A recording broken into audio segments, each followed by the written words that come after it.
Paimon and the Traveler. I've been waiting for you. Whoa, looks like Jean wasn't the only one waiting for us. Klee and Kaya are here too. Oh, it's Paimon and Miss Honorary Knight. It's been so long. Ah, look who it is. You've caught me completely off guard this time. But then again, it's always a pleasant surprise when you two show up. Guess we were so excited to see Jean again that we forgot to knock. I hope we didn't startle anyone. Wait a sec. You weren't talking about anything that we're not supposed to hear, were you?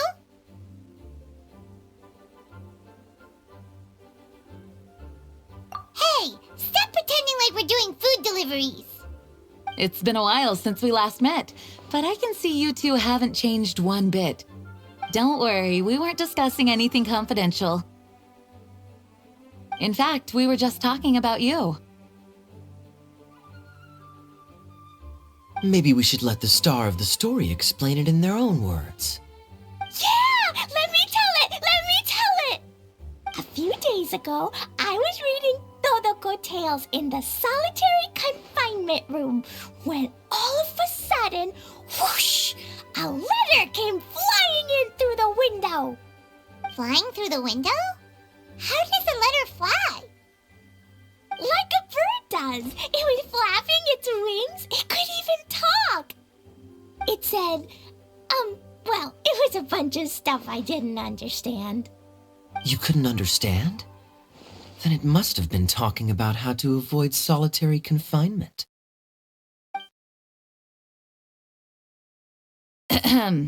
Kaya? Just saying. We don't want to let a teachable moment slip by. Okay, I know. Anyway, the letter said, "Oh, Klee, are you behaving? I see you've wound up in the solitary confinement room again."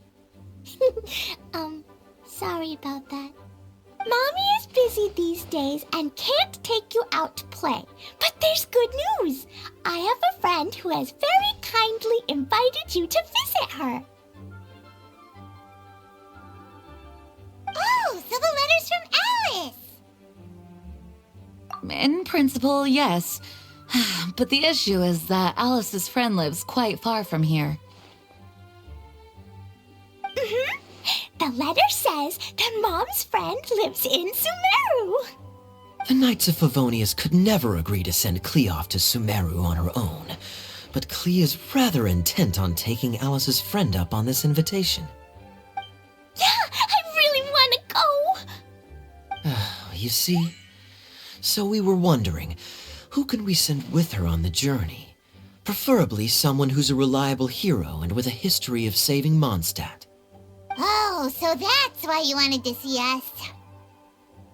I do apologize, but Klee gets along with you so well. We couldn't think of a more suitable choice. Sure, we can do that, no problem, right? Can you really, Miss Honorary Knight? Yay! With Miss Honorary Knight around, Klee's not afraid of anything! See? I told you that she'd agree. In that case, we'll leave Klee in the trusty hands of the Traveler. And you too, Kaya. You should join them. I noticed you quietly completed that backlog of paperwork we had. You deserve the chance to unwind a little. Oh, so you noticed. Well then, I suppose I have no reason to refuse. Great! Things will go even more smoothly with Kaya around. Still, Sumeru is pretty far. It's gonna be a long journey. Don't worry, Mom's letter had a magic invite inside. Mom says we just have to all shout out where we want to go at the same time, and poof, we'll be there in the blink of an eye. Wow! Well, that'll definitely make things easier. It only works 3 times though, so we should only use it when we really need to. 3's plenty. One for the way there, one for the way back, and one extra, just for good measure.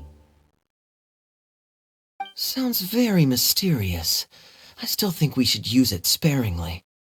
After all, we don't know the exact location of where we'll be headed, or what dangers we may encounter on the way. Here's what I suggest. Traveler, you're well connected. I'm sure you must have friends who are familiar with Sumeru. I say we start by teleporting to one of them. It'll give us a chance to test out the magic invite, and also find ourselves a local guide. That kinda makes sense. And since it has 3 uses, there's no point letting one of them go to waste. Couldn't have put it better myself, Paimon. So, do you have a particular contact in mind?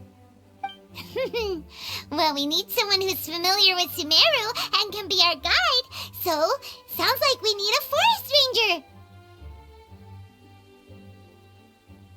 And everyone knows that the best place to go looking for a forest ranger is a little place called...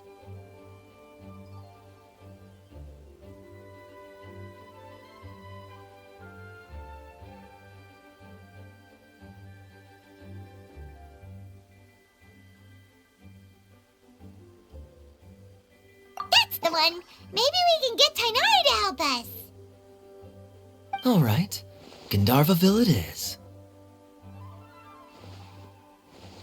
Okay, I'm happy wherever we go, especially with Kaya and Miss Honorary Knight.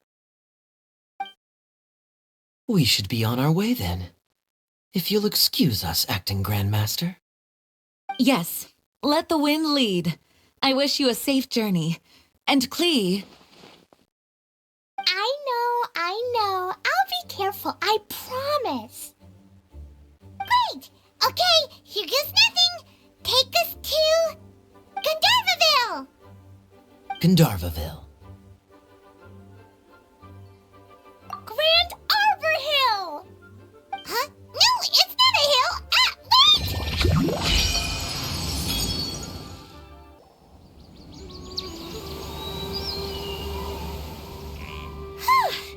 We made it. Paimon was sure we were about to end up someplace super weird. Sorry, it was an accident. It's okay, Klee. Good news is this magic invite really does work. Fascinating. One moment we're in Mondstadt, the next we're in Sumeru. So this is where Mom's friend lives? Wow, there are so many big flowers. Oh, and jumpy mushrooms. Oh, you ain't seen nothing yet. Sumeru's full of strange stuff like this. Like,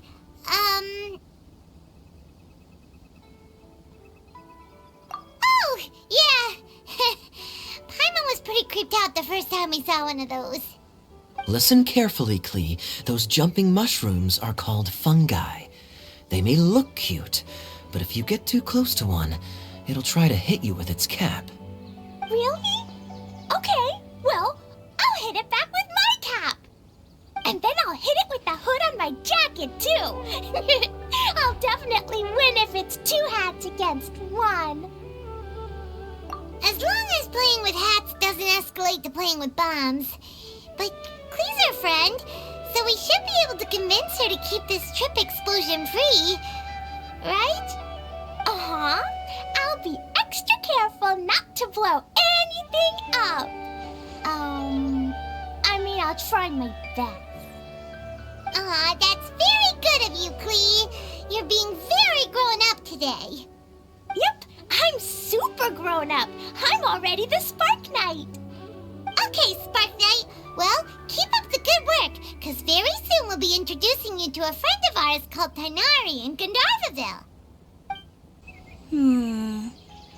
I've definitely heard the other forest rangers mention somebody dressed like that before. I see. Then it looks like my suspicions are correct. Who do we have here? Traveler and Paimon. Huh? Oh, Kaya and Klee are here too. Hi, Kale. It's been ages. Kale!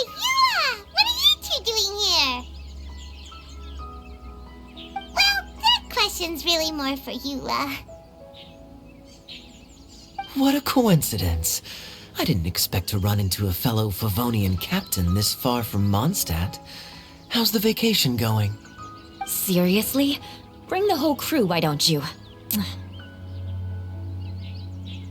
Is it just Paimon, or does Eula not look particularly thrilled right now?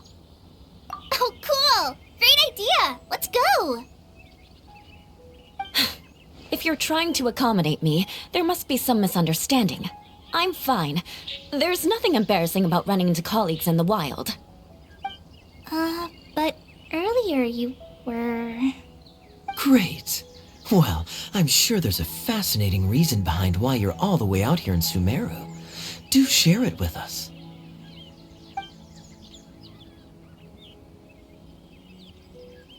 If you must know, it's a little complicated. But simply put, I'm searching for a cousin of mine from the Lawrence clan. He went missing recently, and after searching his home, we found evidence that led us here.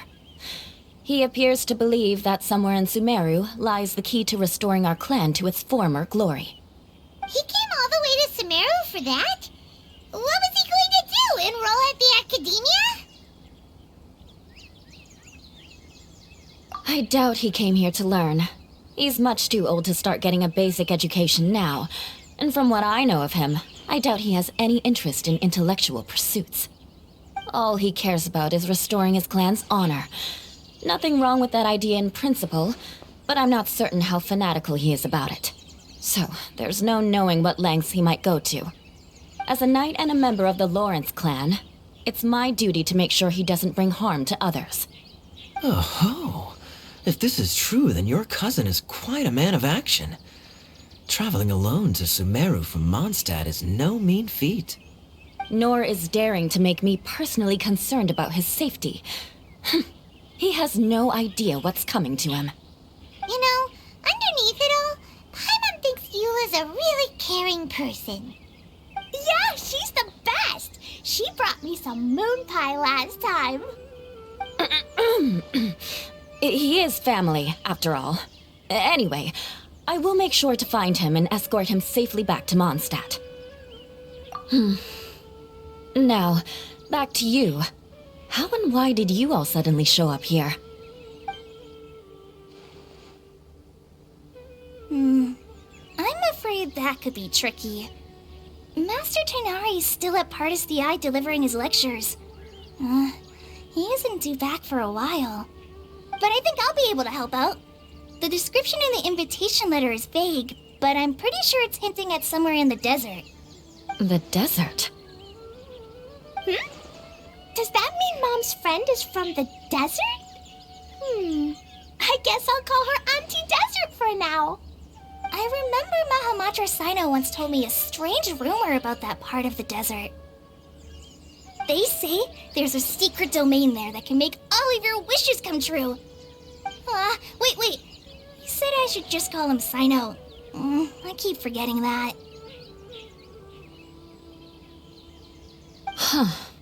A domain that makes people's wishes come true. Wow. So is it true? Does it really exist? I probably would have believed it a few years ago. But now that I'm a little older and wiser, I think it makes sense to be more skeptical about things like this. This explains a lot. The domain could well be a myth, but he probably figured he had nothing to lose. If you intend to search for this place, then please allow me to join you. My cousin has quite a collection of books about Sumeru desert mythology on his shelves. I highly suspect that he, too, is looking for that domain. Can I come too? I think you might need me there. You'll definitely need a local guide while you're in Sumeru. And I think I have what it takes to be that person. Plus, it's a forest ranger's duty to bravely lend a helping hand to others in need. We have every confidence in your abilities, Kale. Our party grows bigger and stronger still. What say you to this, Captain Klee? I think it's super cool! I read in a storybook that on your own you can only have a drop of happiness, but in a group you have a whole ocean. So I'm sure Mom's friend will be super happy if I show up to visit and bring a whole bunch of friends with me. That's the spirit. In that case, let's get the magic invite to take us there.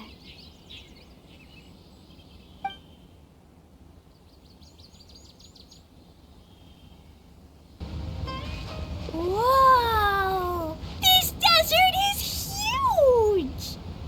Wow, what an incredible sight. Yes, the scenery is quite magnificent.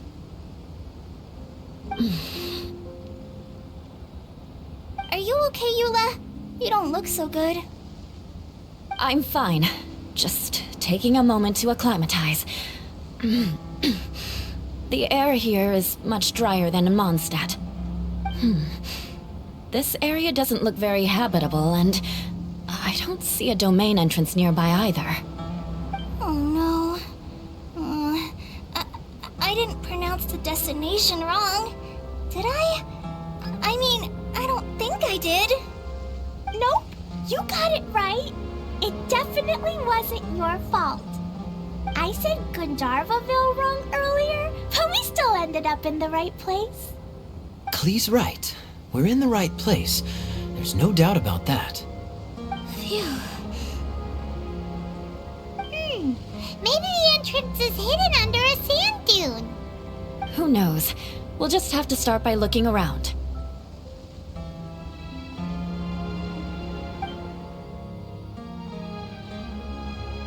Oh, Paimon's so tired and so thirsty. We should have found something by now. Unless there's a problem with the magic invite.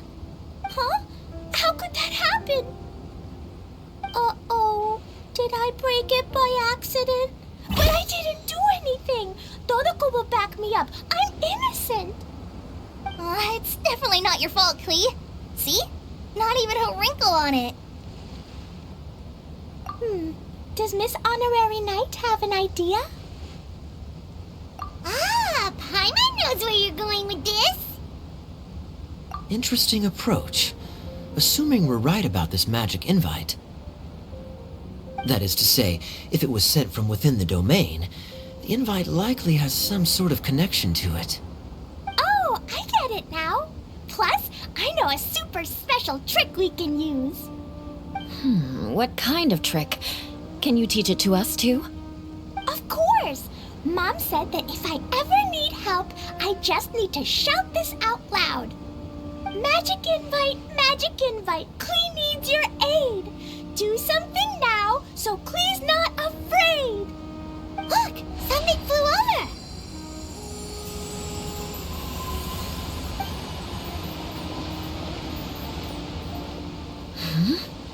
It looks like a bottle. Remarkably effective. That's one trick I'll be keeping up my sleeve in the future. You should make a note of it too, Eula. Absolutely not. It's not my style. I suppose bottles are pretty common in Sumeru mythology. So, is this supposed to be the entrance to the domain? A domain? In a bottle? Huh. Well, if there's one thing we learned in Liyue, it's never judge a domain by its cover. Guess there's one way to find out if this really is the way in. Come on, reach out with your hand.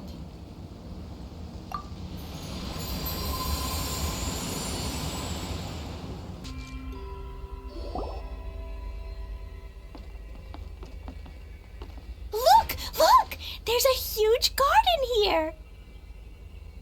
Incredible. It looked so small from the outside. Everyone, I suggest that we stop here for a moment. We should take stock of our surroundings before deciding on our next course of action. Since we're in a bottle, has anyone heard the story of the magic bottle? Oh, you mean the one about King Destret and the genie in a bottle? I've read it before, but I struggled with some of the vocabulary. What's the story about, Kaya? Mom told me a story once about a group of adventurers who went to Bottle Land. But I don't think there was a magic bottle in that one. Don't worry, Klee. I can tell you all about the story of the magic bottle. But if you keep running off on your own, you'll miss all the good parts. Oh. Okay, I got it. I'll stay with the group from now on.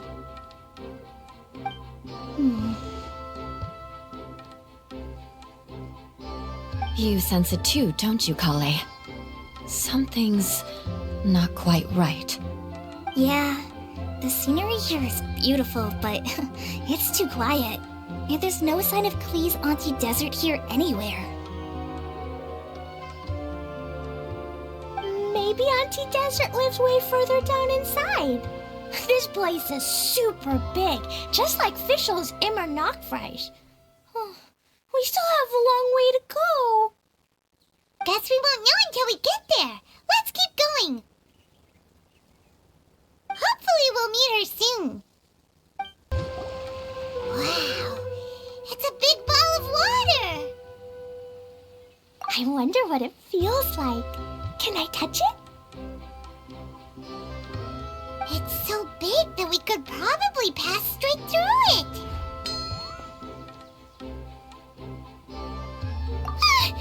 That's so scary! Stop giving Paimon the heebie-jeebies! Let's not touch it for now. We still don't know enough about our environment. But we can't just do nothing at all, because then nothing at all will happen. I have a feeling that this could be the core that sustains this entire bottle domain. In which case, the moment we touch it, this place will instantly revert to its original size, with all of us still inside. Yikes. Okay. Paimon won't touch it. Jeez. Kaya, are we really gonna get squished inside a bottle? Of course not, Klee. I'm sure the real core of this domain is hidden away in a very safe place. Somewhere like... over there, for example. I was so nervous that I didn't notice that big wheel at all. Wait, who goes there?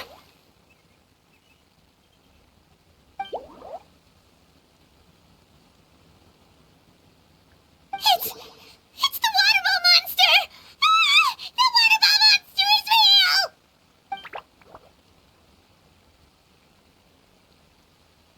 It doesn't seem hostile. In fact, don't you think it looks happy to see us?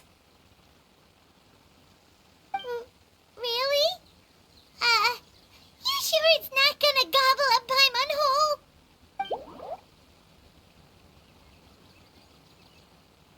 I don't think it's hungry. Are you, Water Droplet?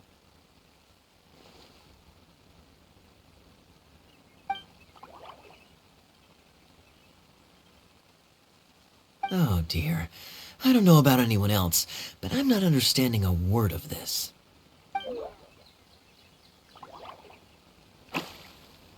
Wait! Don't go! Wait for us!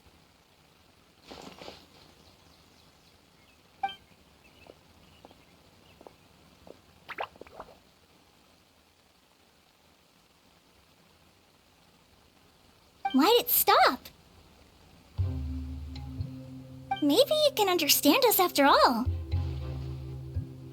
Oh, I get it now. It's leading the way for us, just like the cats in Mondstadt. Like the cats? How so? When you're walking around in Mondstadt City, sometimes a cat will show up on the side of the road. It'll walk ahead of you for a while, and if you're curious enough to follow it, you'll soon find yourself in front of a fine establishment called... Exactly. So let's see where this water droplet takes us. It could be interesting.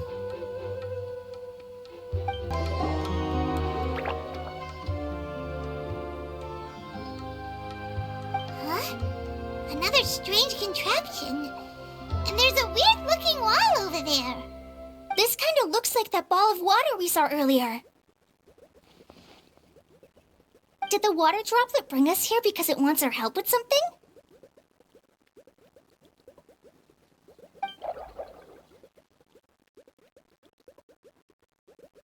What?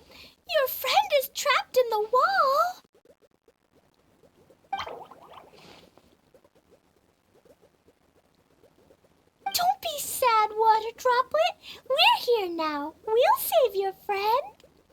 You bet.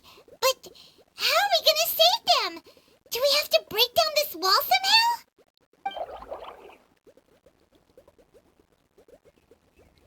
Nope, we can't do that. No breaking the wall.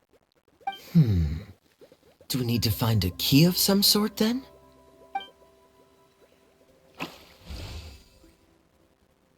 Oh no! Where'd it go? Look, the device has lit up. And it's projecting images onto the wall. A two-dimensional space with objects of the same composition as the device nested inside. Yep, what Kaya said, and that's where its friend is. But how exactly do we enter the image on the wall? Maybe we just copy what the water droplet did? But what does that mean? Hold on, I think Klee's onto something. Since the water droplet appears to be the key that activated the mechanism, we may be able to follow it inside simply by touching the device. The principle is no different than how we entered this bottle domain. Fair enough. Okay, deep breath, then head in. It was flat as a pancake in there, but as soon as it came out, it turned all plump and round. Guess it makes sense that the water droplet's friend is also a water droplet. Aw, and they both do the same thing to show they're happy. Water droplet number 2 ran off!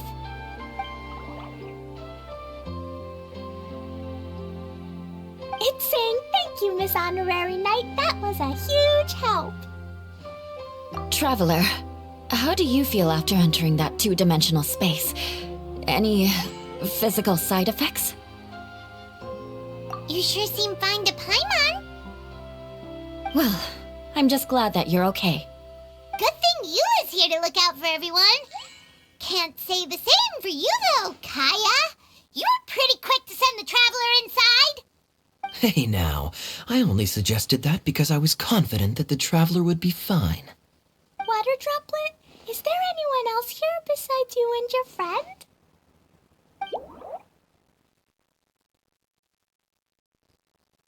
Yep, you know, anyone who looks like me or my friends.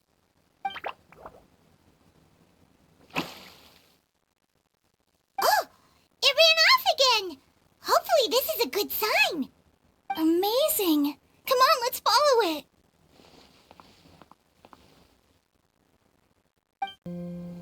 Itia, the situation is now critical. Our window of opportunity to fix this is rapidly closing. I'm sure you've noticed just how much things have deteriorated in recent days. But even so, This is your home. Are you really going to let everything fall to pieces? I live here, but it doesn't actually belong to me. Huh? Paimon knows that voice. Anyone else who comes into this domain in the future will take one look at the ruins before them and conclude that this place was abandoned years ago. But just imagine how different things could be if you maintain this domain in perfect condition. Whoever sets foot inside would witness a magical wonderland. How miraculous it would feel to them to find such unimaginable beauty in the middle of a lifeless desert. Oh, you're right, General. Truly, but... Act now while you still can. You have to stand up to this and break free from your despair. The most important thing is to have no regrets in the end. Well, no one chooses to have regrets, do they? But I take your point. I'll try my best to stop running away. But the question remains of where to begin. Paimon's figured out who it is. Is it Miss Honorary Knight's friend from a faraway land? A divine priestess? What's that?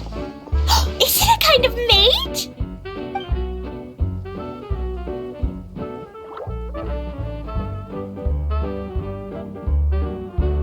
What are you doing here?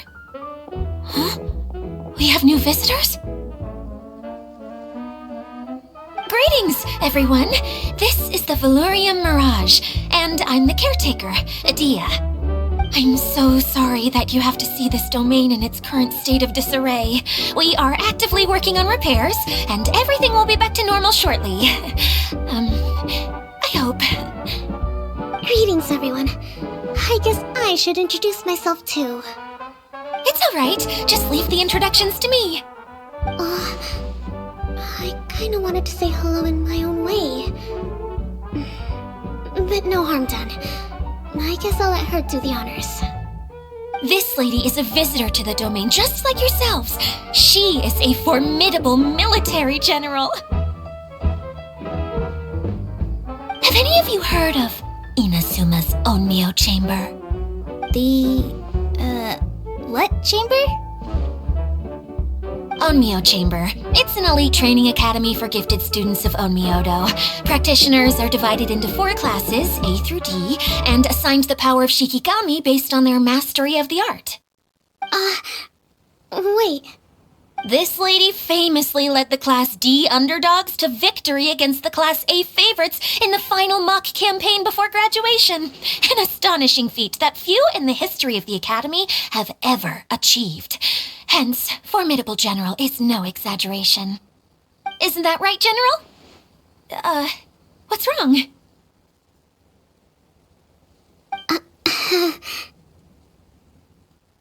Huh? Wait, so the favorites were beaten by the classy underdogs? Paimon's not completely following.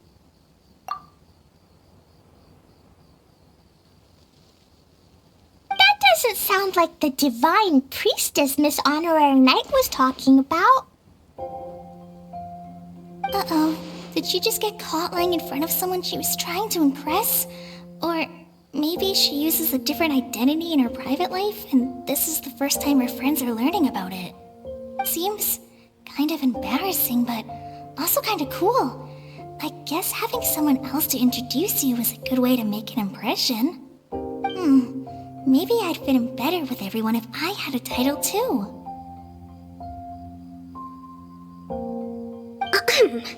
Some people call me a general, but it's just their way of showing respect. My actual name is Sangonomiya Kokomi. Huh? Oh no. Sorry, my mistake, General. I mean, Miss Sangonomiya.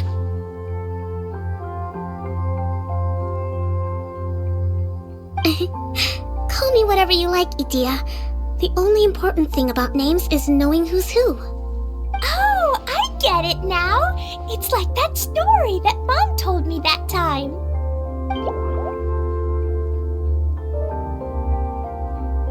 Klee can explain. So basically, in the story, a big group of people go on an adventure to Bottleland. One of them's called the King, and some of them are called Knights.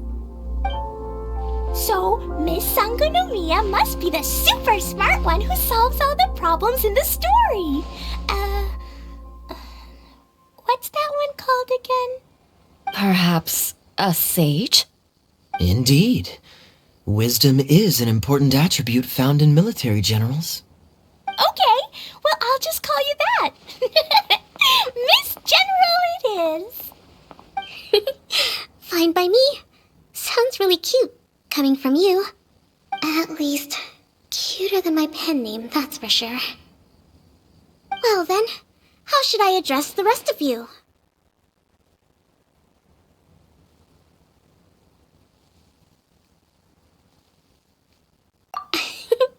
How could I ever forget you?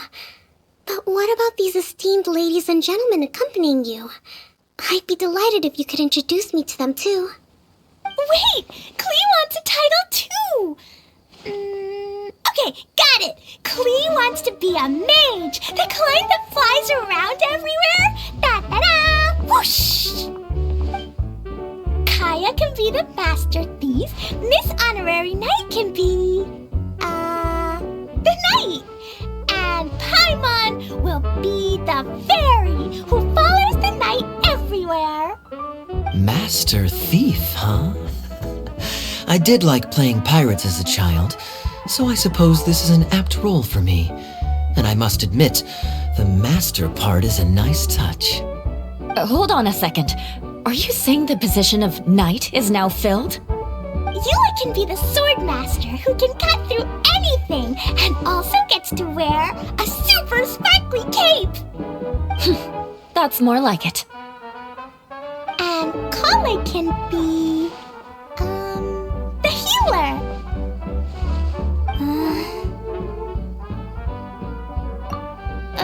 No, I don't mind. Healer is a great role. I just don't know if I'm qualified to be one. Whenever I'm thinking of titles for myself, I usually imagine myself as an adventurer or musician. I never thought I could be a healer. I mean, it feels like it should be Master Tainari's role, if anyone's. Don't worry, Kale. You'll be the bestest healer ever. You don't talk much, but you're very kind, just like the healers in Mom's stories. You'll do fine. I heard you're good with bandages. You can patch up a wound, can't you? I can pitch a tent. Maybe you heard wrong? But I'll do my best. It's my first day filling in for Master Tainari, but hopefully it's the first of many. This is a great idea. Once a new visitor arrives, they can assume a new identity, then add in some role-playing. Oh, we can't leave you out, Miss Adia. There are lots of characters in Mom's stories, but you don't remind me of any of them. That's perfectly okay. I already have a role here anyway, remember? I'm the caretaker.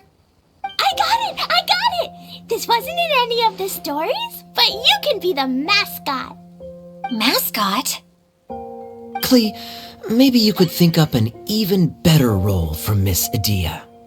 A mascot, you say? Isn't that a character that doesn't have to actually do anything and sits around letting everyone else do all the important work? Incredible. You've seen right through me. Sounds like the idea of being lazy is pretty exciting to her. The mascot serves to maintain troop morale, Adia. Don't underestimate your role. Oh, all right. I'll be the mascot then.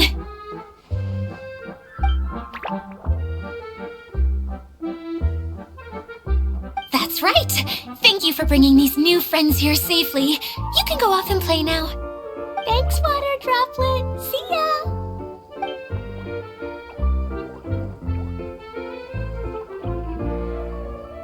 Huh?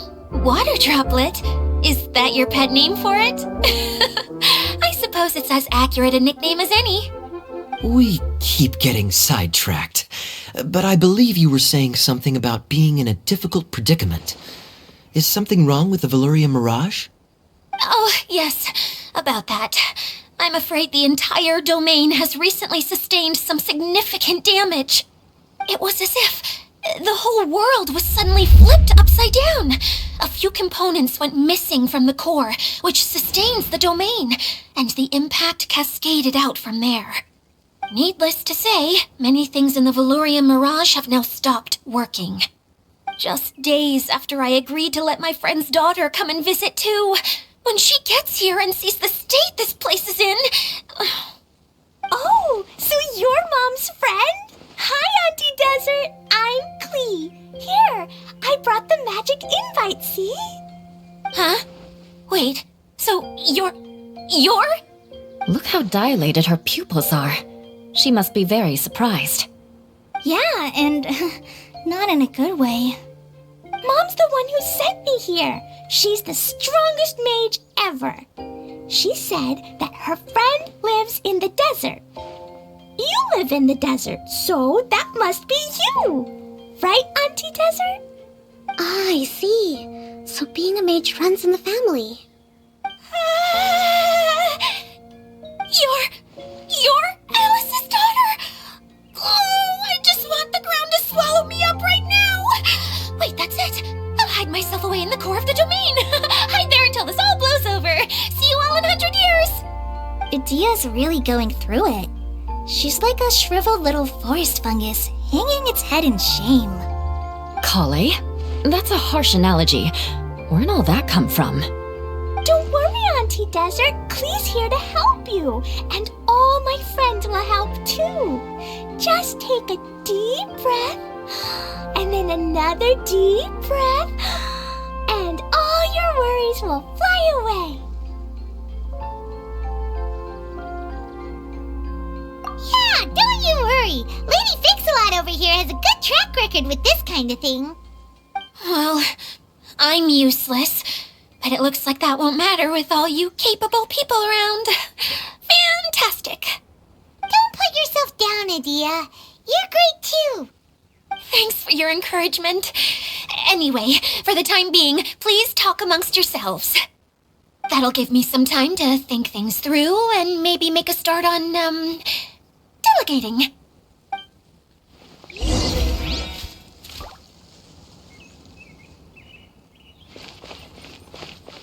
Hi, Miss General. Miss Honorary Knight says that you're from Watatsumi Island. What's it like there? There must be loads of fish, right? Wait! You look kinda like a mermaid. Are there fish in your family? Oh, sorry to disappoint you, Miss Mage, but I'm just an ordinary human. I have lots of great stories about Watatsumi Island, though. Come on, let's enjoy the scenery while I tell you all about it.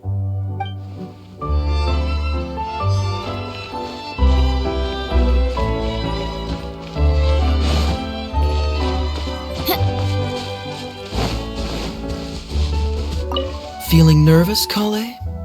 Well, it's your first time as a guide, after all. Oh no, not at all. I'm just, still settling into the role. So I was thinking about how to talk more like Master Tainari. Well, the easiest way to imitate someone is to start with their most common turns of phrase. Oh, okay. In that case, put that mushroom down. Now, it's highly poisonous. There you go. With just a few simple words, you've captured your master's personality perfectly. Anyway, what about your role? Don't you mind being the master thief? It doesn't sound like you're one of the good guys. Maybe not. Until you factor in that I only steal from the enemy. I think that's enough to make me one of the good guys. Don't you? Oh! Fair point, fair point.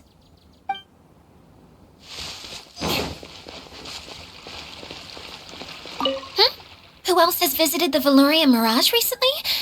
There was someone from the academia who came not long ago. A Kasharawar scholar. Blonde hair. Architect, I think. He was a huge help and redesigned many of the buildings here. Although he was always grumbling to himself, he was extremely diligent in his work. What a kind person. I could tell that was a sensitive soul. A lot like me. Sorry. Please pretend you didn't hear that. I'm, of course, a very strong and resilient person. After him, an aristocrat from Mondstadt showed up, then Miss Sangonomiya. Unfortunately, everything here suddenly started changing before I had the chance to be a good host and show them around. Do you know where the Mondstadt aristocrat is now? If I remember correctly, he headed north after the incident. It's a pity we're having all these issues. If we could get everything working normally again, I could probably locate him in an instant. Still, not to worry. There's nothing dangerous here. Hey,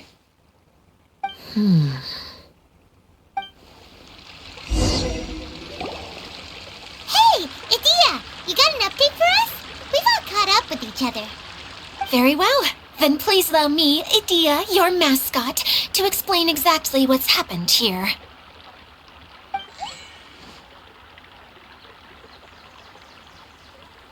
Basically, this entire domain is powered by a device called the Central Hub, which you all saw earlier. But following a major incident, several key components from the Central Hub came loose and went flying. 4 components, I believe, which has caused the Central Hub to stop turning. Oh, Oh, so that thing's supposed to spin? Yes, it definitely shouldn't be frozen still like it is now.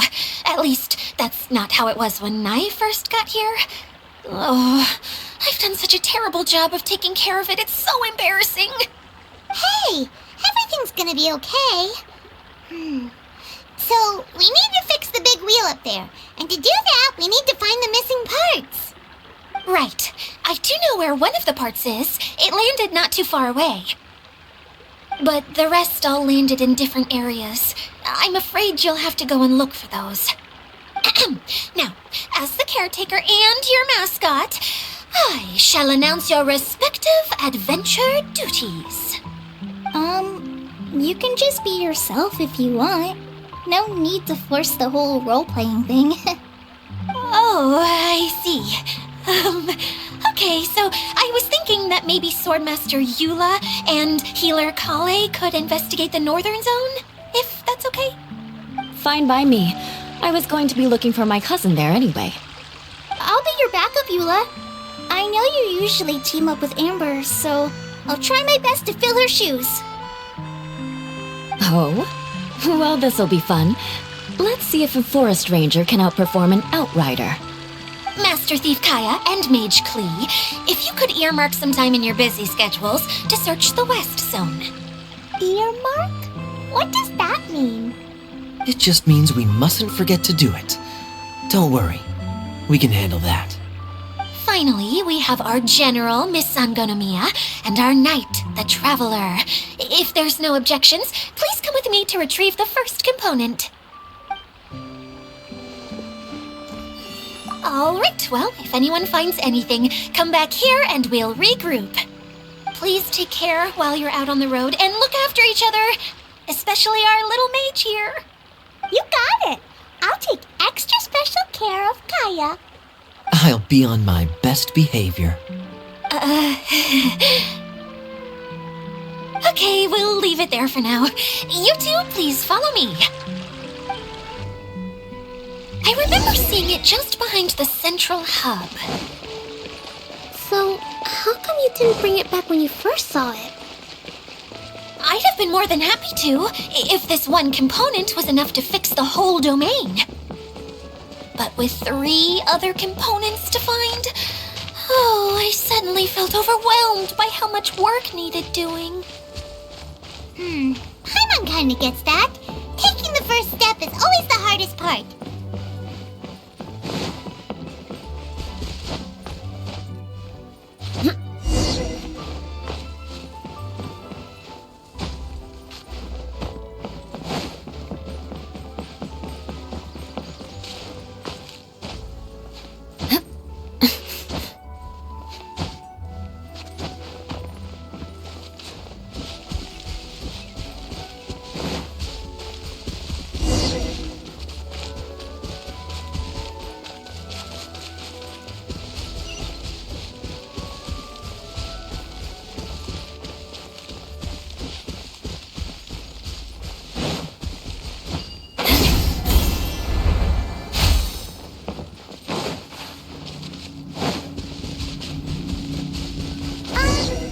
Hey, so Paimon's been meaning to ask, what brought you here, Kokomi?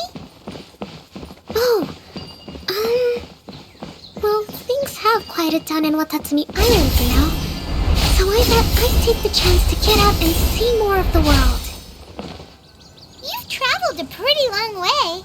Why Sumeru?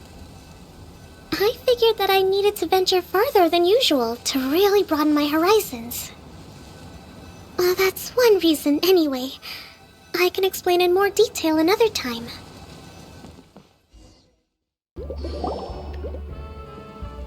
Okay, this is the spot. Now, I'm sure you're both wondering, but where's the component?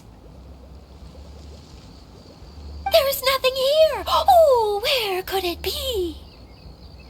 Oh, it's that lamp thingy, right? Water Droplet showed us how that works already. Yes, that's the one. There goes my big introduction. Showing people the ropes is supposed to be my job. Oh, I can't believe I'm being shown up by a Hydroidolon. Cheer up, Idia.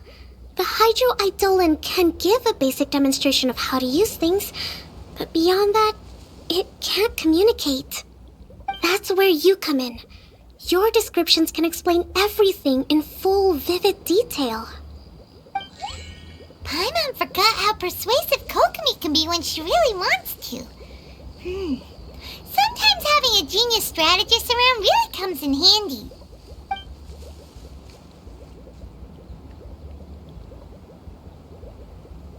Oh, well, if you put it that way. Well then, just pretend like you've never seen it before, and I'll tell you all about it. This is called the streaming projector. Everything here in the Valurium Mirage was made using this device. All you need to do is place an item in the projector, and you can construct a corresponding item based on the shape of the original and your imagination. At least, I think that's what it used to do. With the domain in its current state, only its most basic functions are still operable. Okay, not quite that basic. At the moment, it's only able to show two-dimensional objects. I call them preprints. Think of it like a sort of draft or blueprint or something. So you're saying the component fell into the preprint? Yes, exactly. I'll leave you to go in and physically retrieve it. Well, I'll be out here rooting for you by doing a motivational dance. Really? No, sorry. I feel like I have two left feet when I try to dance. I guess I'll just find a place nearby to sit and wait patiently for you. Hey, come on! Cheer up! We'll handle everything from here! What is this thing anyway? Some kind of gear?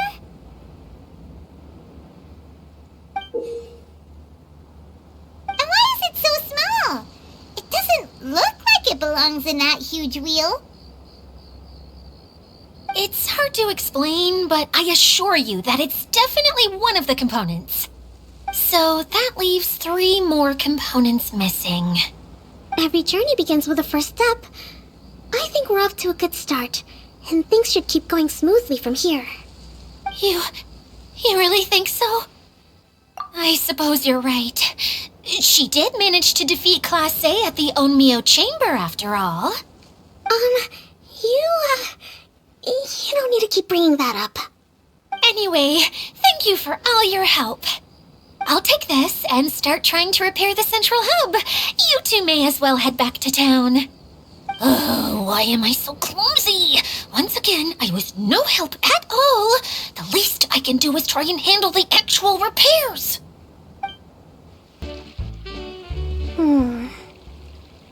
What's wrong, Kokomi? I'm just a little confused. You mentioned that the water droplet showed you how to use the projector? Can you tell me a little bit more about that? I'm so curious to know what happened. Oh, sure! I see. Hey, look! The wheel is spinning now! Oh, and now it's stopped again! Well, that didn't last long. It also wasn't spinning at the right speed. Before the incident, it spun much faster than that. Oh, so you saw it back when it was still working? Yes, I arrived here a little earlier than the rest of you. But the incident took place not long after I entered. Like Idia said, it felt like the world was flipped upside down. Well, I don't know how else to describe it. And I certainly don't want to experience it again. No, it's no use. Seems it won't run until all the missing components are returned. For a moment there, when it started turning, I got excited. I thought that maybe the hub can work just fine without the other 3. Wishful thinking is only going to lead to disappointment, Idia. Let's stick to the plan. We'll get there. Hey! Miss Honorary Knight and Miss General are here. Oh, and our mascot. You beat us! I I was sure we were gonna be the first ones back. Hey, how'd it go?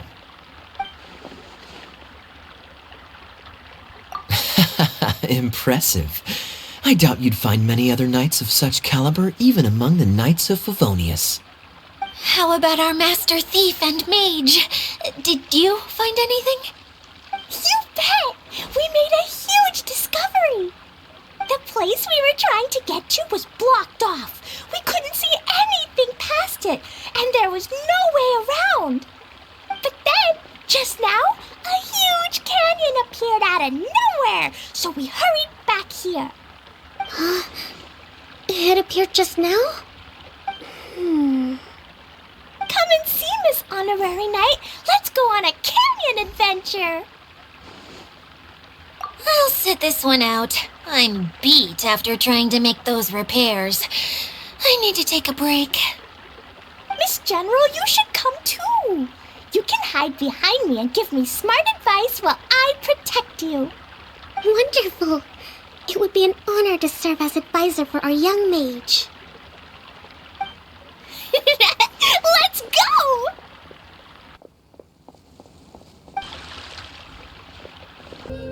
Here it is! Here it is! See?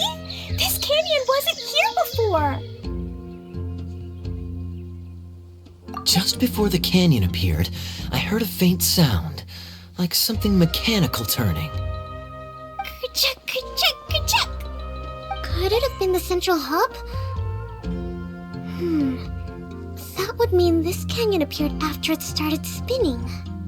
Hey, you, oh. New guys, huh? Oh, hey! Paimon didn't realize anyone else besides Dia lived here. You actually saw her? She's barely shown her face since everything started falling apart here. Excuse me for asking, but who are you? Oh, right. I didn't introduce myself. I'm Ferdinand. Me and my brothers look after this whole zone. Well, we used to, until this whole domain was, like, flipped upside down, or whatever.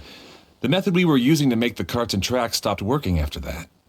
Idia is working on repairing the domain. We were just with her before coming here. Really? Huh. I assume that she'd be curled up in a fetal position somewhere, hoping all her problems will magically disappear on their own. Good for her. Anyway, I checked all the stations around the whole circuit. They've all conked out. Conked out? How? Would you mind elaborating a little for us? But aren't you just travelers who stumbled upon this place by accident? Nuh-uh. I'm Mage Klee, Idia's helper. A mage? You? Allow me to explain. Okay, I gotcha. Well, right now the more helpers we got, the better, I guess. Anyway, our first priority is to get the carts here up and running again. Oh? And why is that? The roads here twist and turn so much that the best way to get around is by riding the rail tracks instead. Let me show you. This is what we used to make them. Did Dia bring you up to speed on these things? Yep. Basically, we need something that we can put inside that'll make a cart for us. Like what? Can it be anything as long as it looks like a cart? Yeah, you could put it that way. But one other thing is that it has to be compatible with the tracks. So, something like a sedan chair, maybe? But I'm not sure we have all the materials required to build one of those. How about you, Traveler? Any ideas?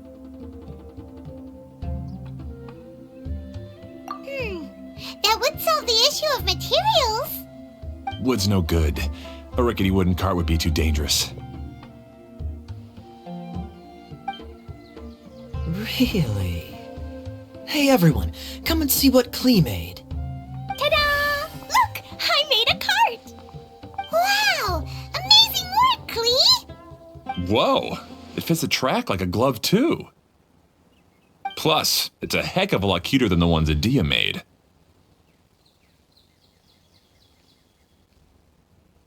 I wanted to give it a try, and suddenly, boom! There it was! Paimon's gotta ask, what exactly did you make your cart from, Klee? I used Jumpy Dumpty.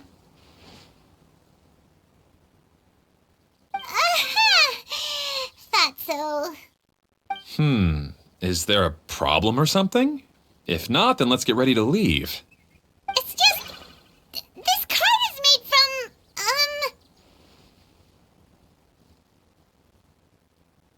It's a bomb or something, isn't it? Yeah, I gathered from your conversation that Jumpy Dumpty is a little more volatile than the cute name suggests. It's okay, though, because the end product only takes on the general look of the source material. So to be more specific, while different materials have different properties, most of them aren't transferred to, It's okay!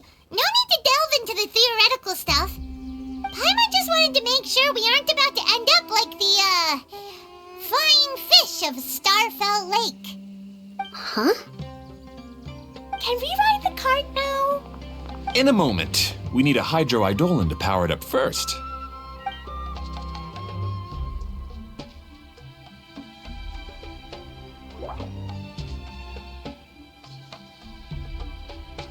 Okay, she's ready to roll.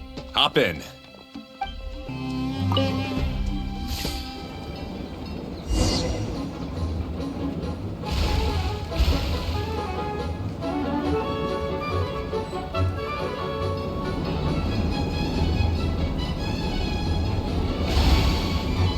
Whoa! This cart is fast! Chugga chugga chugga chugga woo woo! Yeah! I'm gonna call it the choo-choo cart!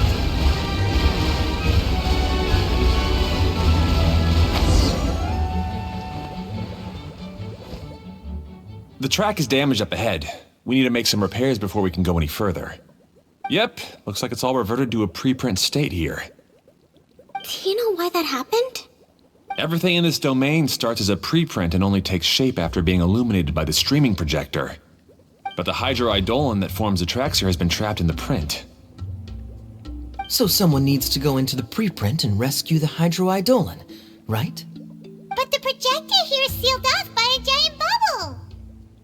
That's the hydroidolin's way of protecting the device from damage. If the streaming projector broke, then we'd be seriously stuck. Aha!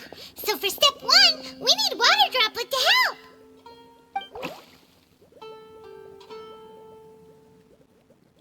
Aw, it seems to really like that name!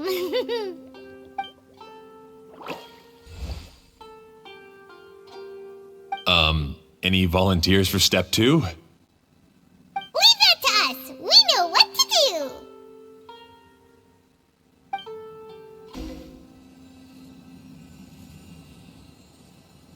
Whoa! Water droplet just transformed into some new tracks! Good. Let's keep going then.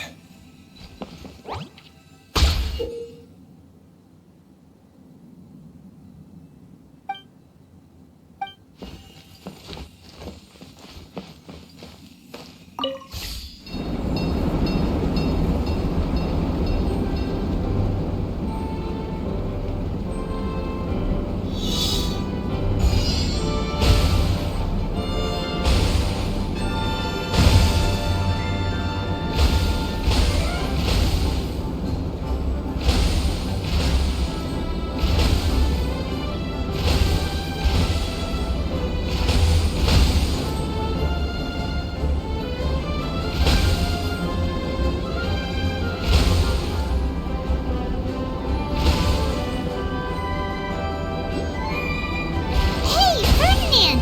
You mentioned that you managed this place together with your brothers. Did you mean that your brothers are water droplets? No. The hydroidolins are like helpers here.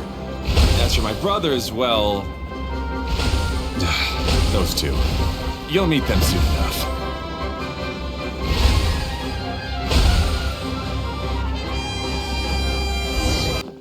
Seems we've just about finished repairing the station and the connecting tracks. Let's go check the track switcher now. It's over there.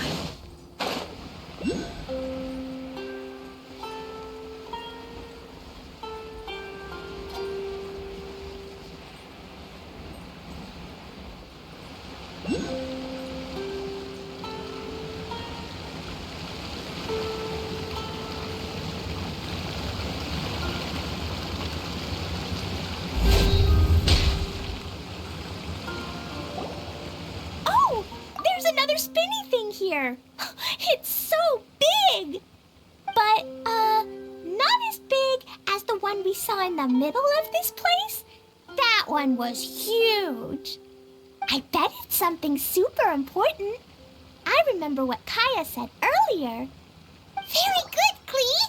You're using what you saw earlier to make observations, like a real adventurer. It appears to be a system that rotates to switch tracks. That's right. Originally, all you had to do was flip this switch and the junction would rotate. But it seems Jeremy still hasn't fixed it yet. He sure talks big, but when it comes to actually getting things done... Is this Jeremy you mentioned one of your brothers? Yeah. When I talked to him about repairing the tracks, I suggested we start with the station, but he said we should start at the junction. Really, it made no difference which one we started with, but he just had to turn it into a huge argument. He always treats me like I'm a fool and disagrees with anything I say. Let's see what he has to say now that I've already fixed the tracks. If you ask me, you're clearly a sharp person, Ferdinand. Yes, finally someone who can recognize that, rather than just shrugging off my ideas. Come on, let's make our way to the junction and see what he's up to. I bet he's still fretting over what to do.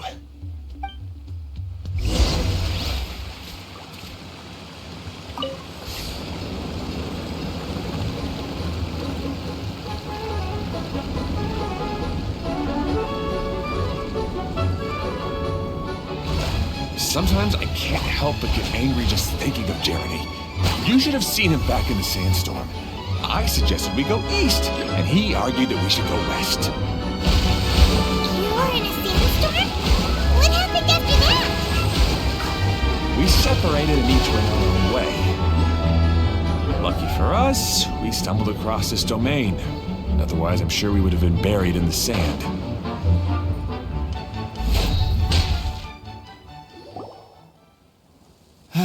Everything will get better once we get the switcher working again. Still stuck here just as I expected. Well, did you make any progress? Didn't I already tell you? Just have the hydroidolins fix the junction and then make a new cart.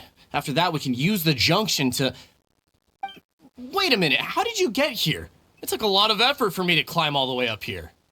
The answer is standing right in front of you. Yeah, sure. Those travelers must have helped you.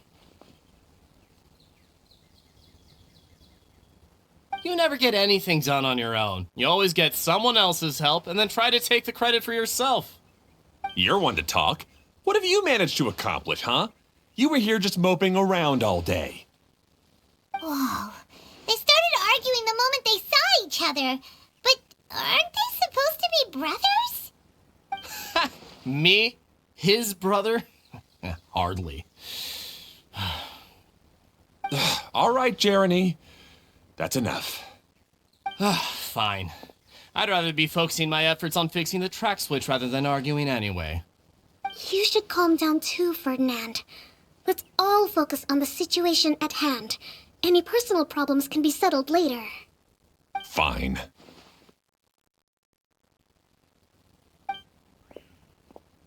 I'm sorry you had to see that.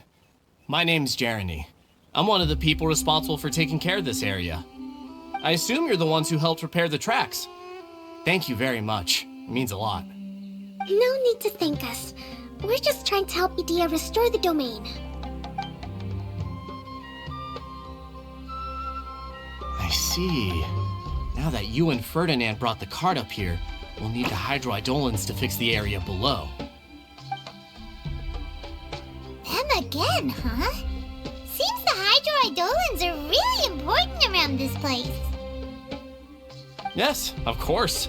Not only do they keep the junction turning, they operate practically everything else in the domain too.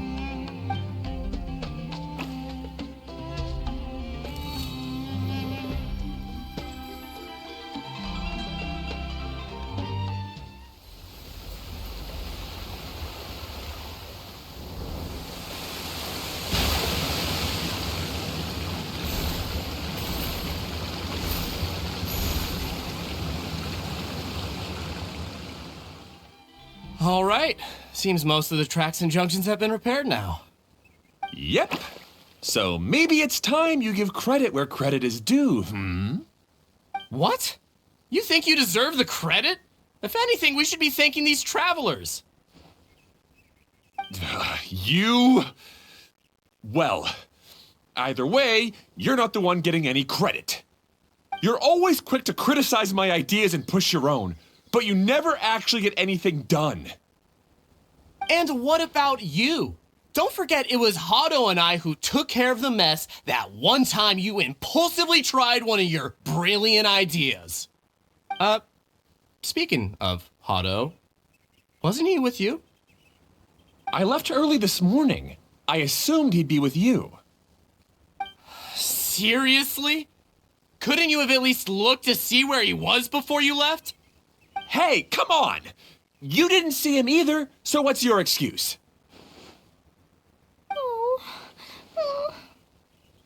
Klee? I don't get it. Nobody did anything bad. Why are they arguing? I just don't like his smug attitude, that's all. Who are you calling smug? If anything, you're the one who's making such a big fuss right now. All right, I think we've heard enough from you two. If you insist on bickering, then I'd suggest you go somewhere else. Otherwise, I'll just cool you two off myself. Fine.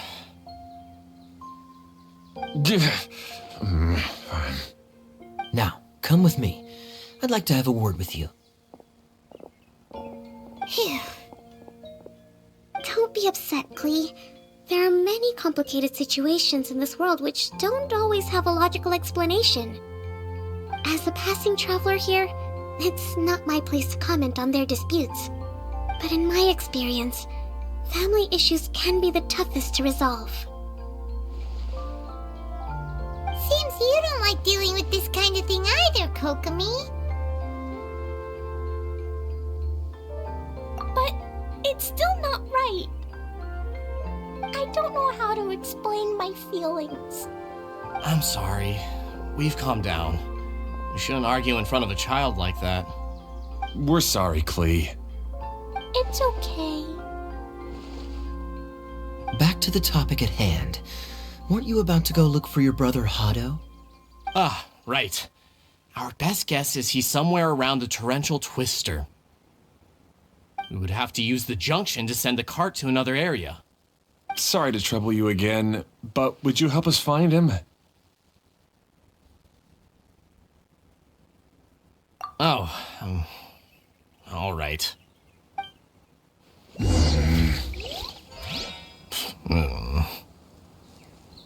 come on, you two. You're brothers after all. Can't you try to get along? Ah, I guess you had repaired the tracks and stations as soon as I saw a cart come zipping along.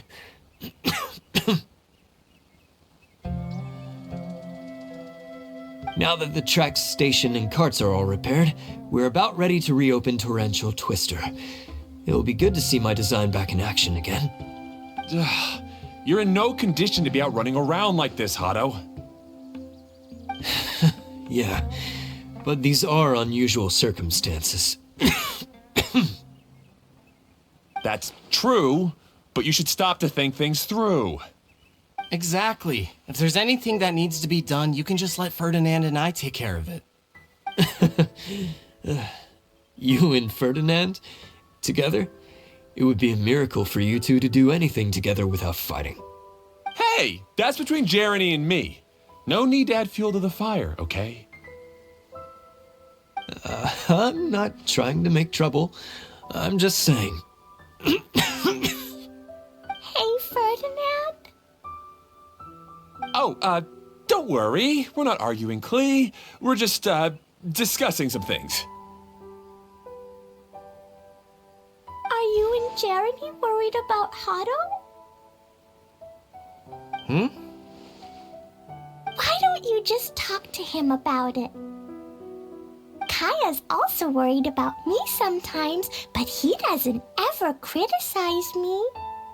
You're right, but our relationship is much better than these guys. Well, our situation is a little different. Really? How so? We've been through this kind of thing before. If we didn't warn Hado, then he wouldn't take it seriously and something would eventually happen.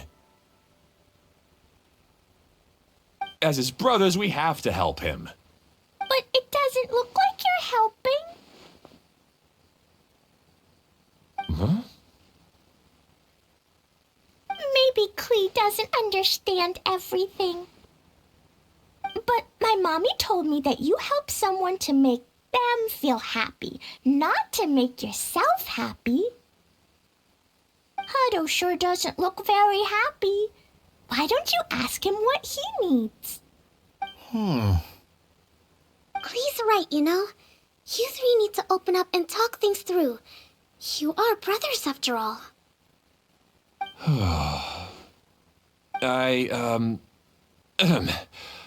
I've always cared a lot about you, Hado.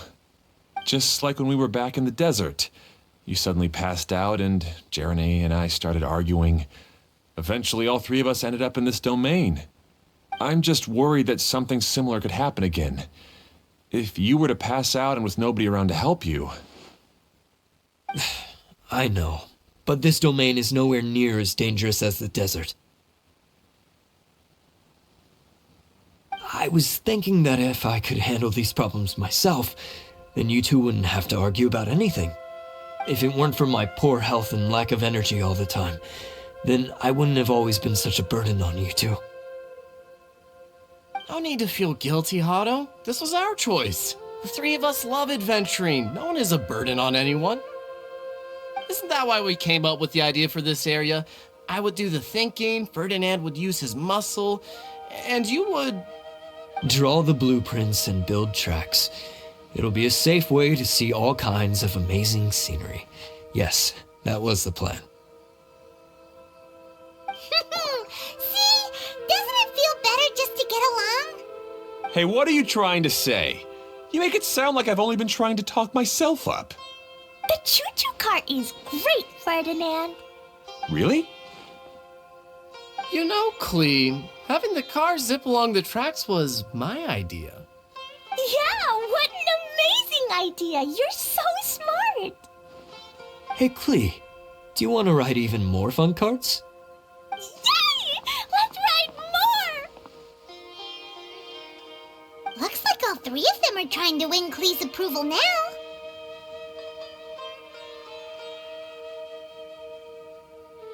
Klee hasn't realized it yet, but her innocent, childlike nature is very powerful.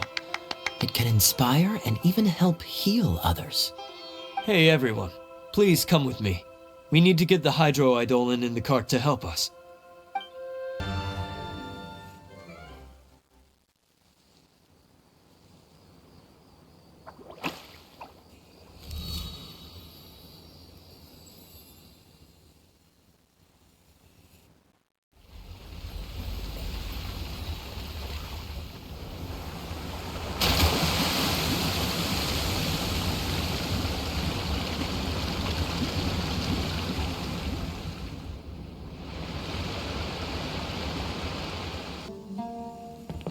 Good.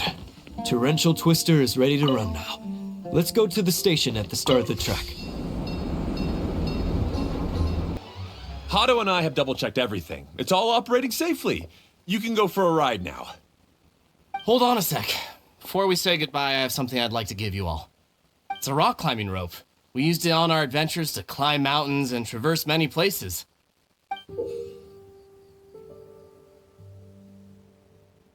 Huh? But doesn't it mean a lot to you? Are you sure you want to give it to us? Yes, of course. Please take it. Thanks to Klee and everyone else's help, we realized that there's a special bond that keeps us together. Even though it's invisible, it's even more important than rope. We can always hold on to it through tough situations. Huh? I helped? Yes, Klee. You are a big help. Even bigger than that huge thing in the middle of this place? Yes. Much bigger.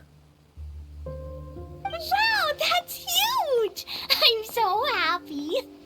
By the way, have you ever seen anything like the choo-choo cart in the outside world?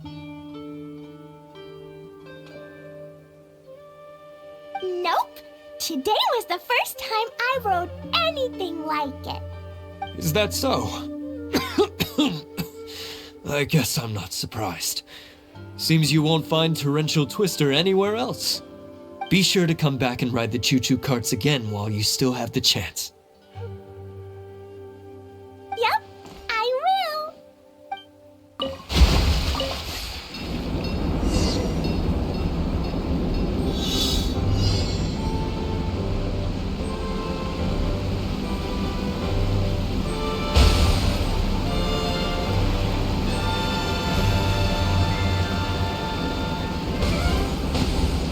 Oh, this is even higher than I expected.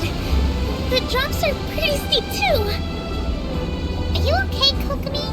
If you're scared, just yell and let it out. We won't tell anyone. What happens in the bottle domain stays in the bottle domain.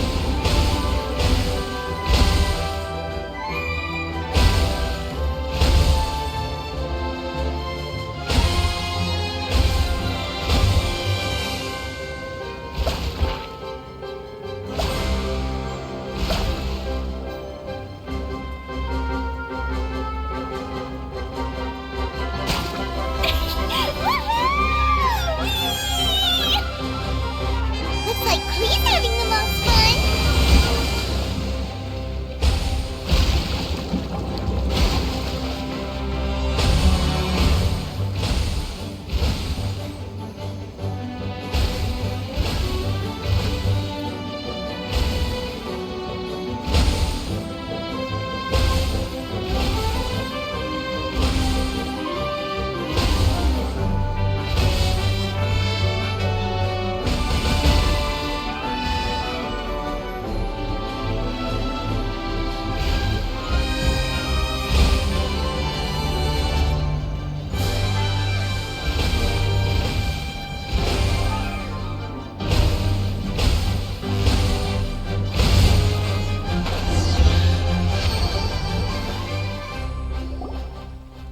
That's so much fun!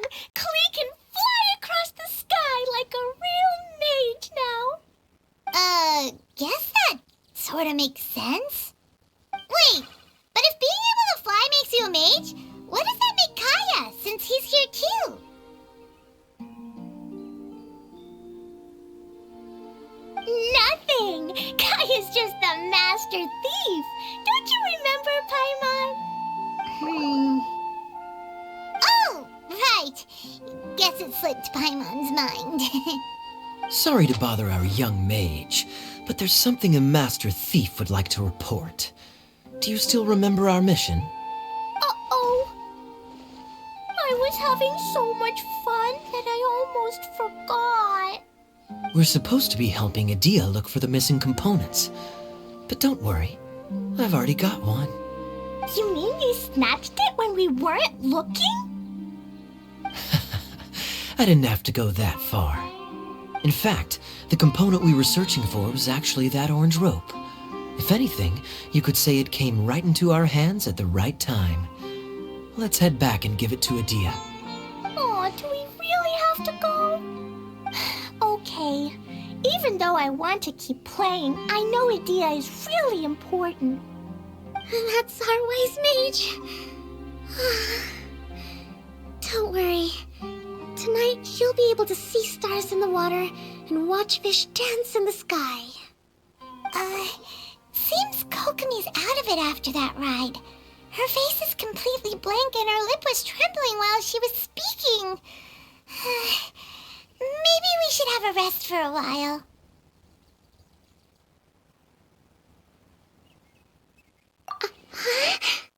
I thought I was keeping my composure pretty well. Don't worry, my mind is always spinning. I'm used to this. We should head back to Idia. How about we hold hands, Miss General? Klee will give you energy.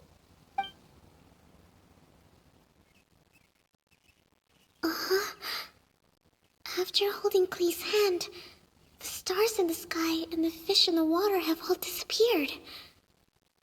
I must have been seeing things from riding the cart. What are you smiling about, Kokomi? Oh. Nothing. Nothing at all. Welcome back! Well, any good news? Oh, don't tell me! You've taken care of all the problems and now I don't have to do anything?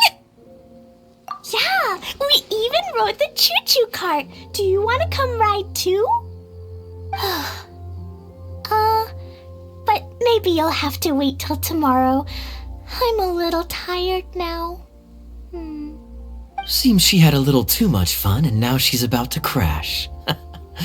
I think it's time for a rest. Good idea. I think we could all use some downtime. Thanks for giving me some energy, Klee. Then we'll see you later. Bye, Miss Honorary Knight. Bye, everyone.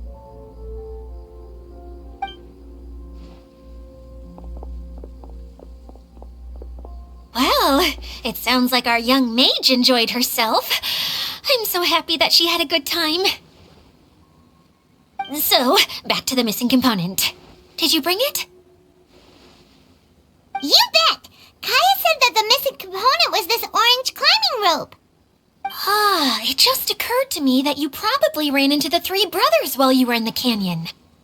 If I remember correctly, the two eldest brothers were taking their sickly younger brother on adventures when they ran into a sandstorm and ended up here. They were all arguing with one another when they first arrived, but it wasn't long before they broke down and were huddled together in tears. They sure must have a lot of energy to keep up their bickering and adventuring every day. I'm a little worried about them, yet quite envious of all that energy. You almost sound as if you're reminiscing about old friends, Idia. Yes, I've known them for quite some time after all, but I seldom go to that area. You can hold on to the rope for now, Traveler. I have no use for it until we have the other components. By the way, Eula and Kale have also returned, but I'm afraid they weren't able to make much headway. They mentioned that they would like to head to the jungle north of here, once you have all rested up. Now that I've told you everything, I'll go rest. I'll go and check on the situation in the remaining two areas. Do you need me to accompany you? Oh, no, it's all right. You've already accomplished a lot today. You should rest up. Hey, Kali and Eula! Oh, Adia is here too! Hey, it's the Traveler and Paimon. How are you? Did you rest well? Yep, this is a comfortable place to rest. I guess that's one thing here that's better than the desert. But other than that, there's not much going for this place. Saying things like that isn't going to help, Adia. But it's the truth. The desert is full of terrible memories for me. Being there was like wading through thick mud. That's a weird way to put it. Actually, if you hadn't mentioned it, Paimon would have already forgotten that this domain is in the desert. I know what you mean. The air here isn't at all like the desert. It's very humid, almost as if we're in the rainforest. It's a very familiar feeling for me. Everyone looks well rested. If you're ready, we can start making our way to the jungle north of here. Good luck, everyone. I'll be rooting for you. Hold on. I said we, didn't I? No need to say goodbye, because you're coming too. Huh? But wait, I'm just the mascot. You can't back out this time, Adia. The manager of the fairgrounds is waiting to see you. She said Adia is the only person who could help. Yes, Kale and I discovered a fairgrounds in the forest. The person in charge of it seems to be a Spontamod scholar. A scholar? But what's she doing there? Researching the forest ley lines? Oh, I wish there were ley lines here that I could ever study. Anyway, I know who you're talking about. I'd better come along then. Finally, someone has arrived. Sorry to keep you waiting, Maimuna. We've brought Adia with us. Thank you, Kale. It's been quite some time since I've seen you, Idia. To be honest, I didn't think you'd actually show up. If anything, I thought you'd be curled up somewhere crying alone. Hey, you shouldn't be saying things like that. Doesn't seem to be the first time Paimon's heard someone say that about Adia, though. You want to see me cry? Fine. I'll stop crying right here. No, please don't. All right, I shouldn't have said that. Now, who are these two? And Paimon is Paimon! They're reliable helpers. Lucky for you that I found them. You'd better be more careful about how you speak to them, okay? Of course. Good to meet you. You may call me Maimuna. For the sake of time, we should forego the usual pleasantries. Please follow me.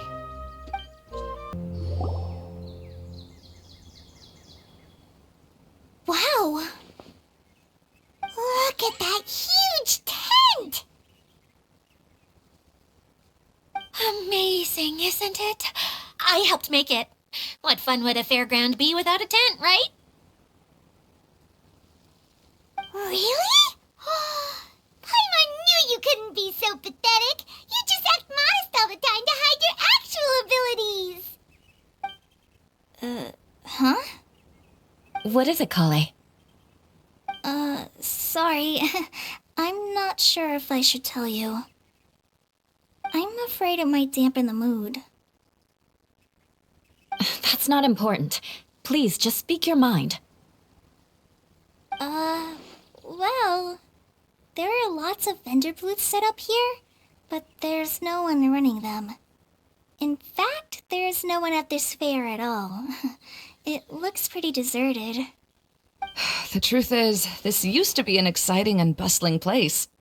But just a few days ago, something happened, and it seemed like... Like, the world was suddenly flipped upside down? Yes, exactly. Something fell from the central hub into the tent and knocked down the crystal light that was hanging at the top. Oh, the crystal light. Mm-hmm. I remember a certain someone said that we should have beautiful lights to celebrate at a fair, and made us that crystal light. But once the light fell, the tent became a complete mess and the Hydro Eidolons were trapped inside. Just when I was at my wit's end, a man from the Lawrence clan came and offered his assistance. Wait, he offered to help you? Yes, and he refused to listen to any of my warnings. He just walked straight into the tent and then... Yes? And then? Yeah! Don't leave us hanging here! What happened? And that's it. He became trapped inside along with the Hydro Eidolons. Oh no! We have to do something! We can't just leave him there, Maimuna! I know, but the situation inside might be more difficult than you think. You should mentally prepare yourselves. Just talking about it is a waste of time. Since we're already here, let's go and scout out the situation ourselves. All right, this way, please.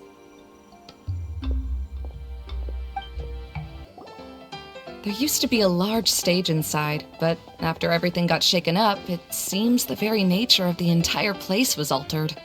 The lamps and crystal light that were hanging above have all fallen down, which makes repairs near impossible. Wait, so you mean it's difficult to move around in there? Yes, mainly because of the lights.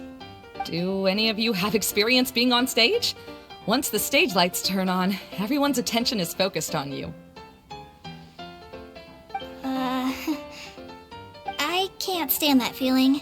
Having everyone's attention focused solely on me would just make me feel terrible.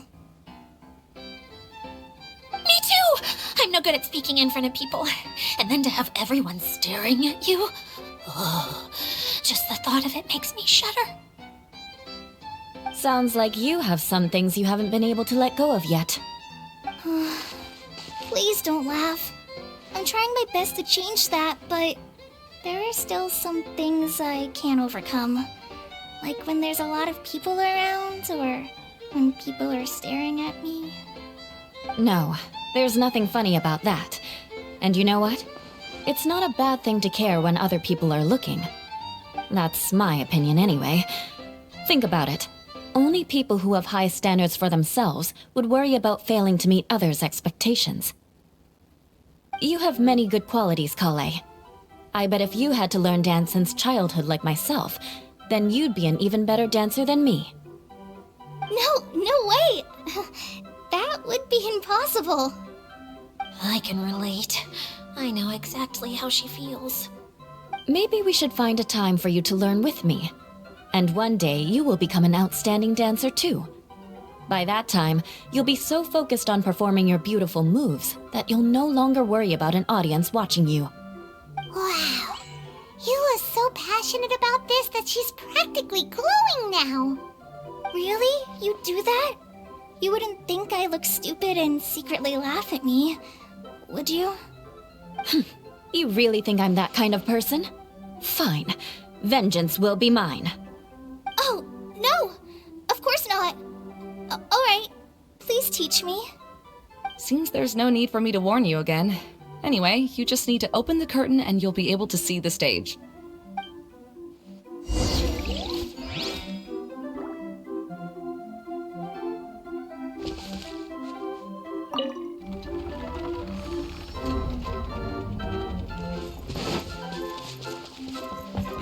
Wait, what's that thing in the middle there? That's my crystal light! It's been locked up. Well, let's figure out a way to fix this. Looks like we need to raise the platform underneath the crystal light. If I remember correctly, the stage controls should be somewhere around here.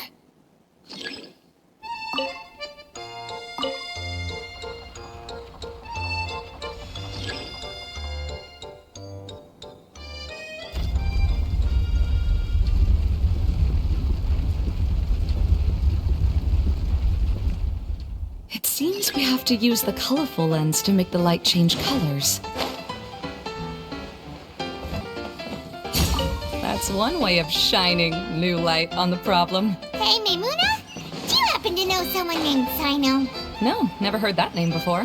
Why do you ask? Oh, never mind then. I was just thinking you two would have a lot in common. Back to the situation at hand. We should probably head into the passageway that opened.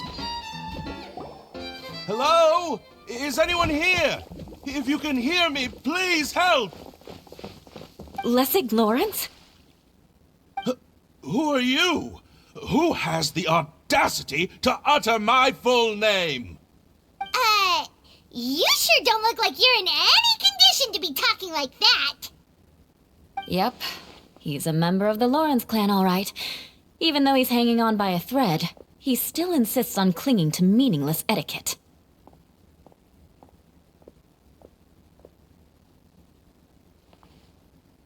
You. What are you doing here? Huh. Have you come here to mock me, Eula? If you would just think for a moment, it should be pretty obvious why we are here. Yet, now you're intentionally trying to provoke me? Of course, you don't have to accept my help. After all, aristocrats are naturally superior and need no help from others. Yes, thanks for the reminder. I don't need help from the likes of you. I don't think he really means it, Eula. His tone was harsh, but he keeps glancing at you from the corner of his eyes. It's my opinion as the healer that he needs help. Okay. He's been trapped for so long that it seems he's forgotten how to hold a decent conversation. How ridiculous. Let's go. We'll leave the stage to this person who'd rather save face than save his own life. Hey, no, wait! Halt! You cannot just leave me here. We're both of the Lawrence bloodline after all. Helping me when necessary certainly won't tarnish your prestige. If anything, my embarrassing predicament will be overshadowed by your virtuous deed. We must uphold the prestige and dignity of the family. This is the best reason you could come up with? You think tacking on the word family will be enough to talk me into helping you? You should be ashamed for your careless actions. It's because of you that we all had to come here.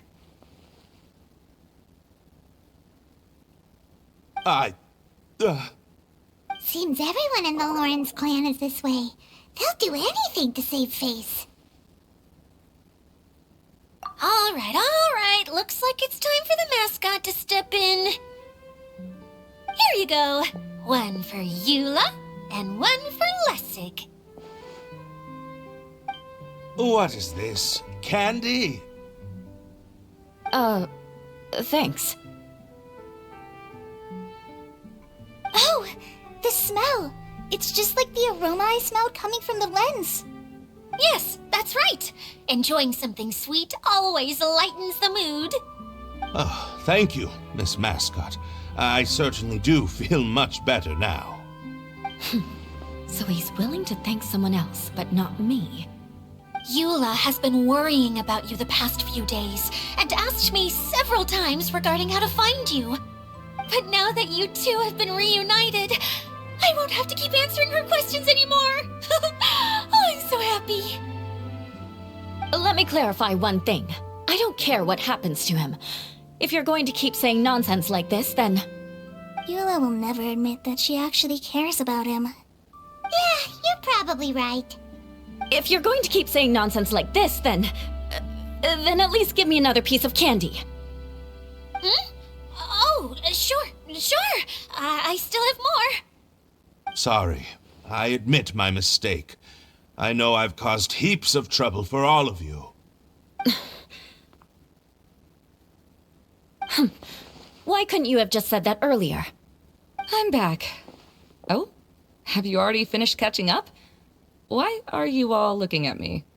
Oh, nothing. Don't mind us. All right, then let's clean things up here and keep working our way toward getting the crystal light fixed. There's no need to push yourself in your condition, Lessig. I'll take him and find some place for him to rest. I happen to be a little tired myself. All right. I'll leave my cousin to you then.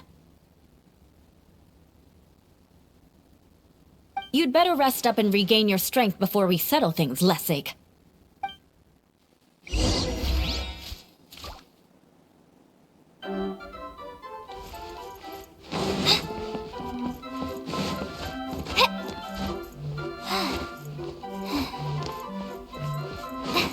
Now, let's see if there's any way to keep raising the platform higher. We probably will need to find a mechanism that's like a lamp. Strange. Is that really the Lessig that I know? You shouldn't always judge people based on the way you knew them before. People change, and people can always make different choices.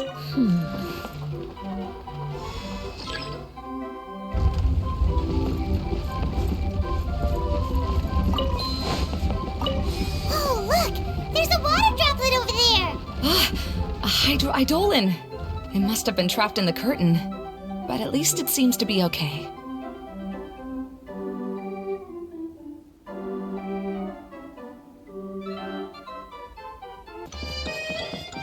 Wow! The Paimon thought it looked big from the outside! This place is massive! It is a magical tent, after all. The inside is much larger than it appears from the outside.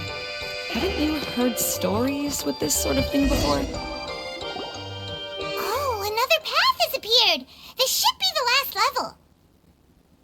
Yes, don't worry. We're almost to the top of the tent. The last thing we need to do is raise the crystal light to the very top of the tent. After the stage collapsed, I realized that having it raised only halfway makes it look a lot like the stage at the Grand Bazaar. Have any of you visited the Grand Bazaar before? No, I haven't. I have. I've gone there a few times with Master Tainari. The place is bustling with all kinds of vendors. And if you're lucky, you can see Nulu perform her dance. Oh, a dance from Sumeru? I'd like to see that myself. If only it were on the way back, then we could stop there. It doesn't matter if it's on the way or not. I would be happy to take you whenever you have time, Eula. Great. I'll take you up on that offer. Yeah! Now that Paimon thinks about it, we've already been there more times than Paimon can remember. Really? My father used to help with festivities at the Grand Bazaar and would always give me candy during the events. I was just a kid and didn't understand anything. I was happy as long as he gave me some candy. To me, fairs and festivals were the best things ever.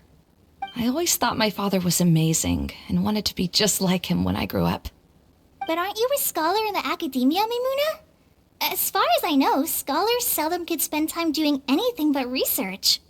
I doubt you could have time to assist your father in preparing festivities. Yeah, seems you read me like a book. When I had the choice between becoming who I wanted to be and who my parents wanted me to be, I ended up choosing the latter. But I was never happy about it. That's almost the exact opposite of Eula's situation. You must have already realized that. Why else would you set up all the booths here and make this place like a fairgrounds? Yes, but I'm still not as happy as I imagined I would be. I realized that attending a fair and running a fair are two completely different things. The main reason my childhood was so fun and carefree is because my family worked hard. But my father knew how difficult and tiring running a fair could be, so he wanted to push me towards academics. But in the end, I didn't do well in either. I gave up on myself and resorted to investigating ley lines in the desert. Some things happened, and then I accidentally ended up here. I finally had a chance to make my wish of running a fair come true. But after seeing everything come crashing down, I feel like I've lost the strength to go on. It's not as bad as you make it out to be, Maimuna. No need to feel so down. You have the courage to change, and you've been actively guiding us on this journey. Someone who's given up on themselves could never do these things. Oh, Kale. I understand my situation better than anyone. You don't need to try to comfort me. It's not that I'm trying to comfort you. It's just that people sometimes don't realize that their actions speak louder than words. Believe me, this is something that I learned from my time together with Eula. Oh, what are you trying to say? Oh, nothing. Now, let's get that crystal light fixed. All right.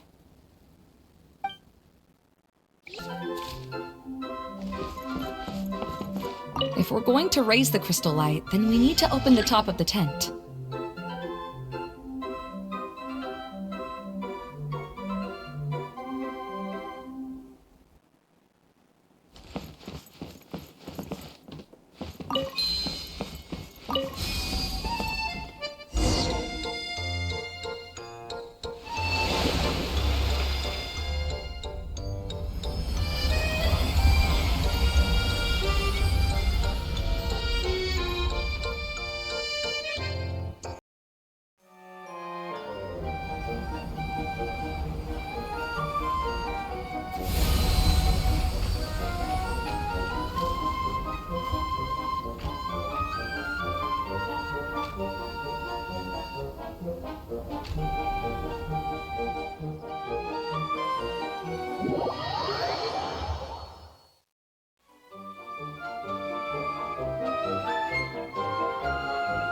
Hey, Adina! We're back! Oh, I was starting to wonder what was taking you so long. But don't worry, Lessig is recovering well. I'm pretty good at taking care of people. Seems I've found another good thing about myself.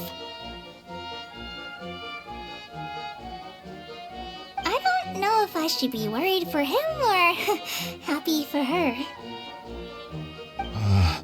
The shadow. It's massive. Wait. The shadow just now. It's. Seems he still might need a little more time to recover. Tell me, did everything go well for you all? Of course. With a team like the Traveler, Paimon, Kale, and Eula, they're at least 40 times more reliable than you ever were. Only 40 times more reliable? That means I'm still pretty good then. I guess it's impossible to feel like you've lost once you've already given up. I'm a little concerned about how comfortable you are with that. Huh? What has happened? How did I get outside of the tent? Ah, that's right. I remember meeting Eula, and then... my head. Oh, you're awake now. Don't worry. That's just a side effect of your treatment, Lessig. I'm afraid I still feel a little disoriented.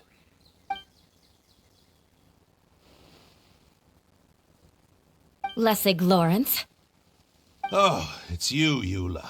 All right, I'll do it. I'll come back to Mondstadt with you and abandon my wild efforts to restore the Lawrence clan. Interesting. Now you want to talk. Seems like you've had a change of heart. In that case, maybe you'll be able to explain everything in detail for us now. I admit it, yes. I came here in hopes of finding a way to restore the Lawrence clan to its former glory. But it was a long journey, and I didn't always know the way. I passed through Liyue and Sumeru. There was even a time when I lost my wallet and had to live in the wild. But the peculiar thing is, I realized that nobody knew me out there. And not a single person even cared about the Lawrence clan. You and I are like glass pawns that were raised in shackles. We were taught to act like nobles, but outside the walls of our home, the people of Mondstadt despised us. Such pompous, hateful, and stubborn teaching. It all culminated to making us cling to the old aristocratic dogma in an attempt to maintain our pride. It's like a never-ending game of tug-of-war, but it is meaningless. You understand. Or I should say, you have already long understood. But I'm afraid that I have only just realized this. Paimon sorta understands what Lessig is saying. Everything he said is true. Your family is probably unaware that you've already changed how you see things. Yes, this has all happened recently. After coming to this domain, I realized the Mondstadt that I want is one where not everyone fears me. All that I and many other members of the Lawrence clan long for is a place where we can live peacefully with others. Lessig, both you and I never had anything to do with the glory of the Lawrence clan. That is all in the past. We are just ordinary people.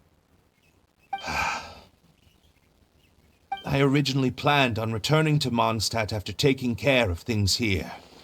I never thought you would come here. I was completely shocked, which is why I reacted like I did.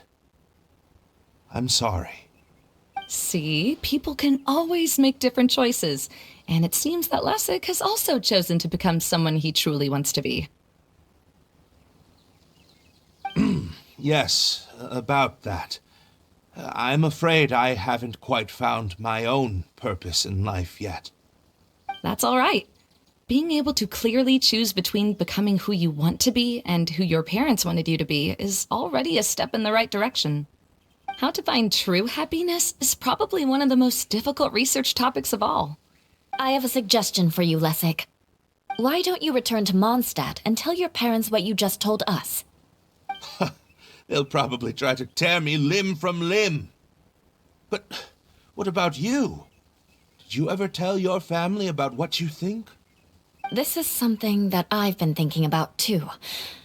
Perhaps the two of us can sit down with the rest of the clan and discuss it with them. The Lawrence clan is just like this stage. It was once home to glorious performances, but those days are now long gone. And it is time for the stage to be updated. She's so solid and tough, but also clear and open, like an ice cube. Is that why she's able to dance anytime and anywhere she wishes? Are you all done talking now? Yes, I think so. By the way, that is for you. Please take it. I found it on Lessig earlier. Oh, it's one of the missing components! Wait, so you had it all this time? Why didn't you give it to me earlier? Well, you didn't ask. All right, I admit it. I forgot about it. Okay, we'll let the Traveler hold on to it for now. Wait, this looks like... It looks pretty familiar. Have I seen one of these before? Ah, right! I also bought a similar box at the last festival. Yes, people often use this kind of box for candy at festivals. This was one of the materials originally used to create the tent. But now that the tent has been repaired, we no longer need it. Eating the candy from the box as an adult will never be as delicious as it was when you were a kid. But if you really think about it, there are way more things you can eat as an adult. Ah, so when it comes down to it, eating candy is sort of like life. It's just another choice.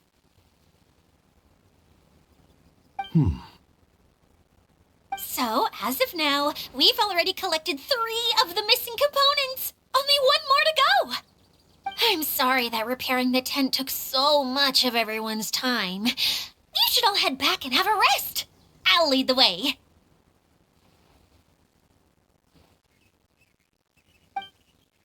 Hey, Kokomi, you're already here. Oh, you're back.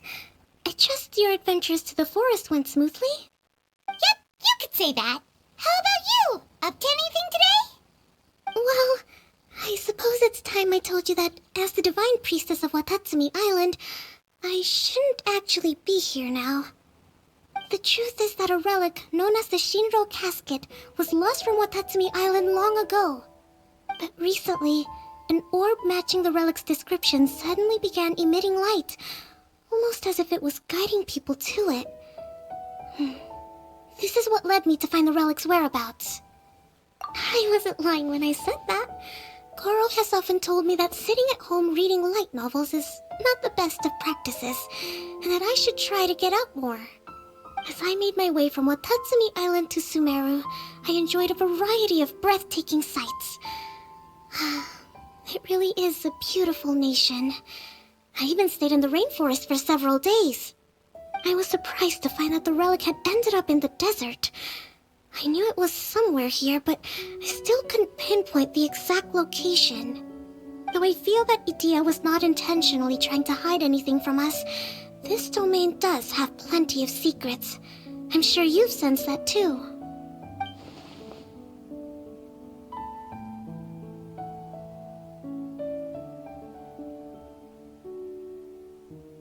Now that you mention it, a lot did happen today.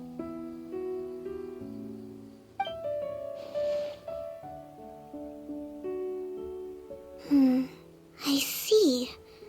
When you found Lessig, did you also happen to find any clues related to this domain?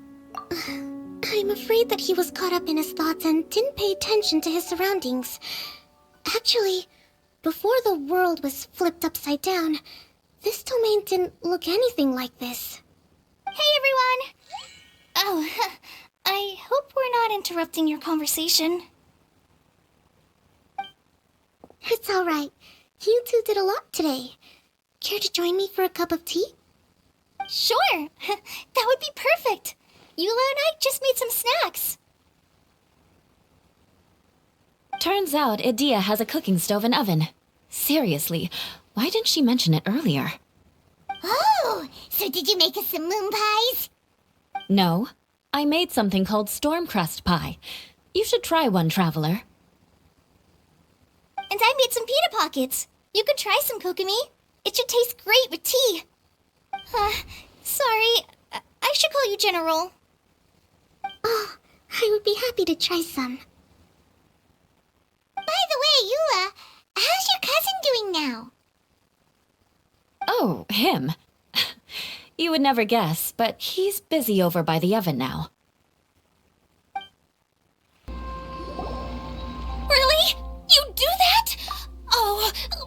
too much. I can't. No, really, it's all right. We want to do everything we can for the domain. Yes, and to be completely fair, I'm the one who caused this terrible mess in the first place. Oh? What happened? Did Paimon miss something? Hello, you two. Lessig was just telling us what happened. Perhaps you should allow me to explain. I'm afraid it was I who caused all this trouble in the domain. Yes, it was Lessig. To be precise, I saw a most exquisite water orb at the entrance of the domain. It reminded me of an astrolabe my grandfather gave me when I was 7 years old. I was curious if it could rotate, so I reached out and touched it. Little did I know that it was the core of this entire domain.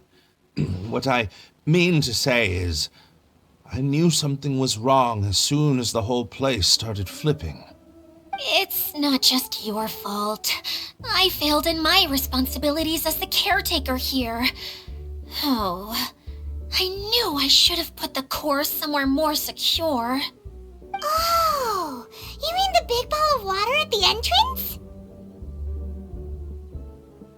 Yes, that's the one. Anyway, after giving it some thought, Lessig has offered to perform some more repairs and maintenance to help support the domain. But we were concerned he wouldn't be able to handle it all alone, so Eula and I will also stay here to lend him a hand. But don't be mistaken. I'm not doing this out of the kindness of my heart like Kale. My job is purely to monitor and ensure that Lessig doesn't cause any more trouble here. Oh, sure. I don't think anyone's buying that anymore, Eula.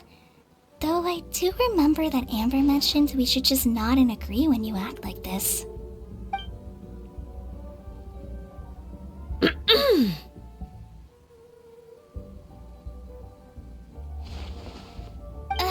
Right. You better not slack off today, Lessig. No, I'll get right to work. Either way, Lessig is going to be in charge of making lunch for everyone today. Yes, I'll do my best. No need to worry. What was that? No, I mean, thanks everyone for giving me a chance to redeem myself. I can already feel new strength kindled inside me. Ha ha ha. No, maybe that's just the heat of the oven. Very good. But you should conserve your strength. Many parts of the domain are still in disrepair, so we have a lot to investigate. Seems Adia has a little more pep in her step after finding others to help do the work. Now that you three are situated, we can focus on what the rest of us will be doing today. I'll go gather the others. We should get ready to leave as soon as possible. And there she goes. At least she seems to be happy. Maybe this is how it feels to be in charge.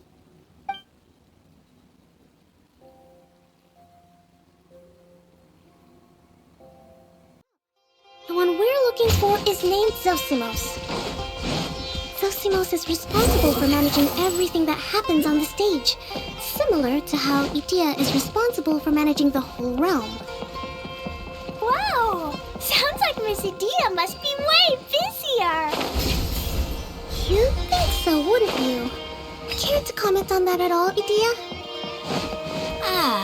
Maybe someone else can explain. I'm just enjoying taking it easy, as usual. The director doesn't get out much. He's almost always cooped up in his treehouse making props or writing scripts. But I'm trying to remember now. Where is that treehouse of his? Huh? You don't remember? Hey, don't forget! I'm just the mascot.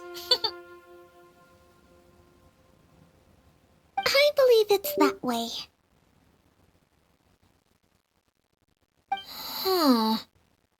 Though he might prefer to be alone, given he often has to move stage props, I suspect that he lives near the theater. And having a view of the entire stage would be useful when imagining a production's actual stage flow. So if I were him, I'd probably pick a treehouse over there. But how do you know which direction the theater is in? Simple.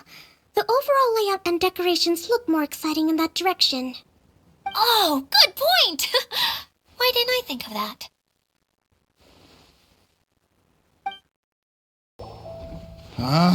Where did that blasted automation mechanism go? The male actor standees are here, but where are the female ones? Who's that? Idea? Yes, Sosimos! 'Tis I, Idea! How's that for a dramatic entrance? This is a surprise. I was sure you'd be... Curled up in a fetal position, crying to yourself? Wow, what a fascinating little creature. Did you just read my mind? The name's Paimon? And no, Paimon's no mind reader. Just call it an educated guess. It seems everyone shares a similar opinion about you, Idea.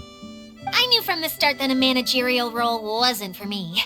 But I found my true calling now. As a mascot! Mascot? Is that a new role? I don't remember casting you for that. Okay, enough about me. I'm just here to introduce you to some new friends of mine.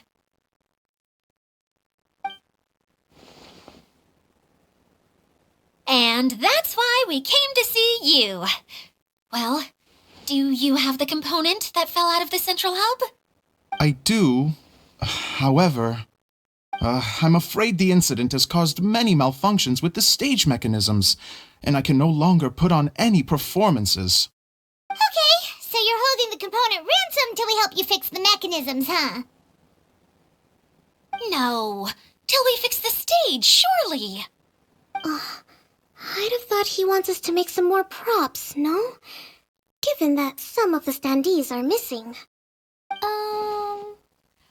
Or maybe the component is broken and we need to fix it.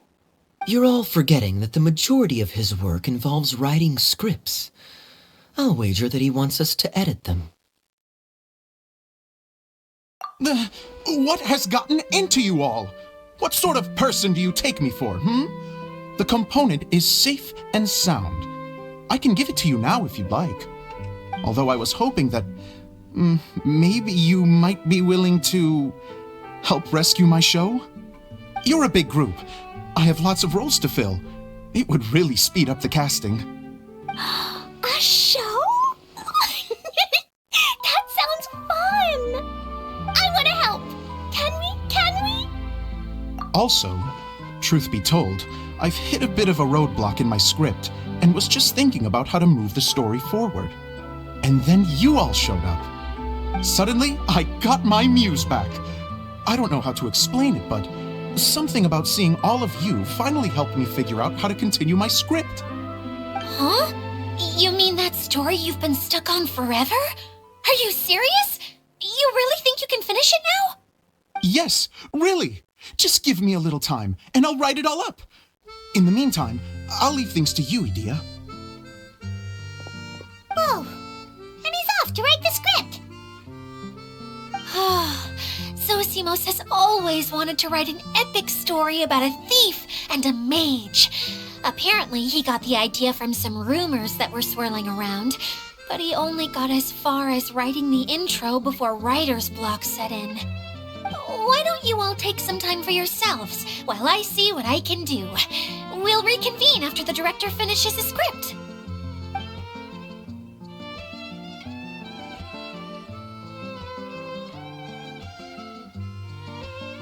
A director, my friends, is a storyteller.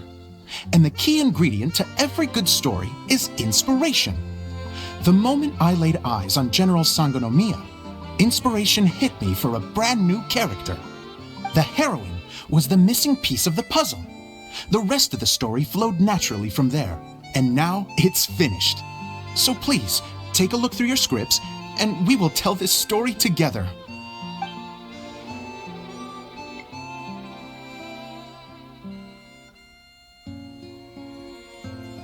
Well, is everything clear? Director Zosimos, how do you pronounce this word? Let me see. Ah, that's sojourn. It means to stay for a while.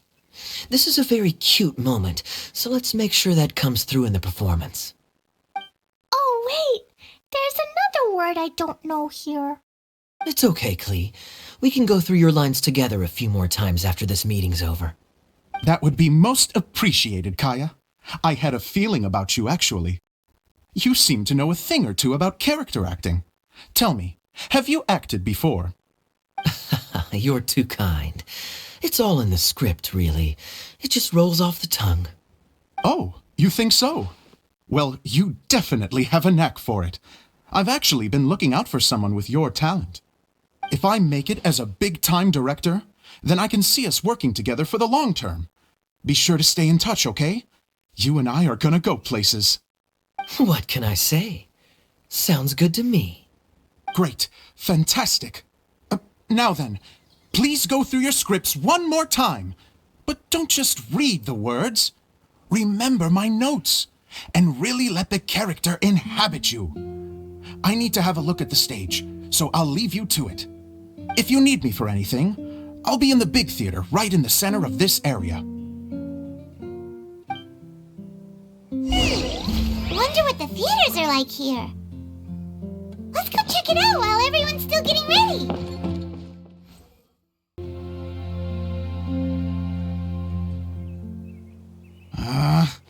Where did it go? I put it right here. Hey, Zosimos! What you up to? Oh, it's you two. Please, come here. Feast your eyes on this stage. I designed it myself. So, directors have to design the stage too? Oh, I'm no ordinary director. I take a more holistic approach. Directing, script writing, stage design, I do it all. Sounds like a lot of work. Idea wouldn't be able to handle that kind of job. Idea has her work cut out for her too, you know. She's my one and only member of the audience, though she often criticizes my shows. Well, she just says what she thinks. You don't know how to write, or this is getting ridiculous. I think it's because I use preprints in a way that she feels goes against what they're intended for. But even though she's my harshest critic, she's also been my biggest supporter in a lot of ways. I guess you could say she's like my agent. I'm very grateful to her. I've always dreamed of being a director, but I've never had the chance until I came here. So, what did you do before you came here? Like I said, I dreamed. From a young age. Every time I came home after a show, I'd go over the story again and again in my mind. Growing up, my biggest aspiration was to be a director. Unfortunately, I couldn't offer much beyond my practical skills, so I ended up spending most of my time as a prop designer and doing a bit of set design on the side. Don't get me wrong, I do love building the set, but nothing satisfies me more than putting on my very own show. No wonder you only wrote director on the sign. Exactly. You're not doing a great job of convincing me that you're not a mind reader. By the way, could I ask you for your help with something? I'm having trouble finding the master script, and I'll need it shortly. The one you only just finished writing? You lost it already? Yeah. After I handed everyone their copies, I held on to my master copy while I was checking on everything around the theater. I must have dropped it somewhere. If it's not here, then it might be in the attic. These are the only two places I've been since I finished writing it. But, I still have some things to do to get the stage ready. Would you two mind having a look for me? No problem. We'll find it.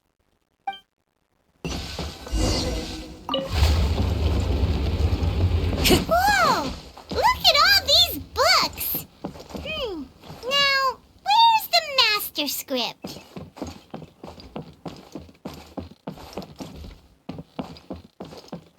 Oh, it sounds like a water droplet is on the second floor. Let's go have a look.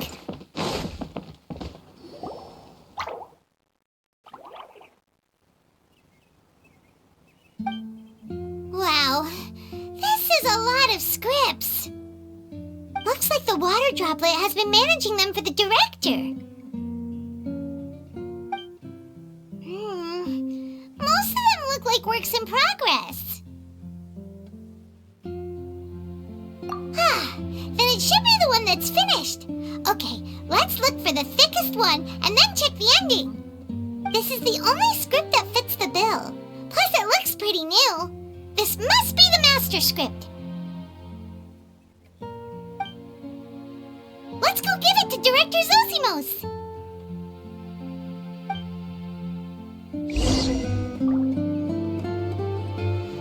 Zosimos, we got your script! Ah, thank you. That's a huge help. I'm running out of time here. There's no way I'll be able to fix everything up perfectly. We may just have to wing it. Anyway, the stage is secondary. The performance is what really matters. Things can always go wrong on stage, but as long as the show goes on, it should be fine. You don't sound very confident in what you're saying. It's true. I realize now that a show is the art of the unknown. Even if you have the same actors performing on the same stage, the performance will be slightly different every time. Those subtle differences are what make each performance special. Okay, one last request. Traveler, you can enter the preprints, yes? The truth is that my sets are composed entirely of preprints. First, I use materials to make the objects. Then I take those objects and turn them into the preprint. Now, of course, preprints are really meant for making objects to furnish the domain. So using objects to create preprints is, strictly speaking, the reverse of what this is intended for. But Edea said that if this is what I really want to do, she's not going to stand in my way. Ah, so that's what you meant earlier. Okay, well, what do you need us to do? I'd like the Traveler to go into the preprint set and help move props around during the performance. The reason is, Oh, Paimon gets it now. If you're busy directing, moving the props, and operating all the mechanisms, you never get the chance to watch the show. Yes, I know that I'm no master playwright, but still. Even if it really is a half-baked script, with shoddy writing and moments of sheer ridiculousness, I'd still like to see it for myself, just once. Hard to turn a guy down after a speech like that. Thank you. Genuinely, I'm so grateful. I'll go and inform the others. Then, as soon as you're ready, the show can begin.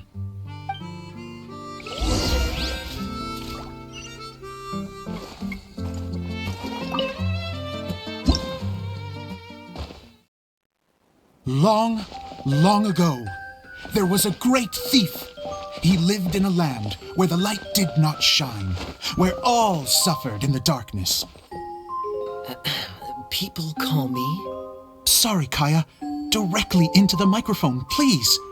Otherwise your voice'll, you know. Okay. They call me the Dagger Bandit, but no one sees that I rob the rich and give to the poor.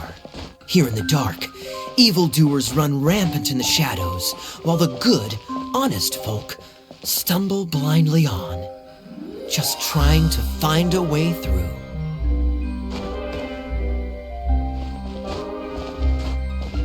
As the bandit brooded, suddenly the world was inexplicably changed as a single star appeared on the horizon and flew across the sky. Traveler, stomp on that movement mechanism in front of you.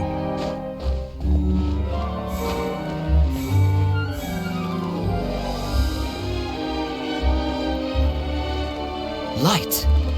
A brief flash, yet enough to illuminate the world. If I can find the source of that light, I can shine it into the darkness, and the people will suffer in blindness no longer.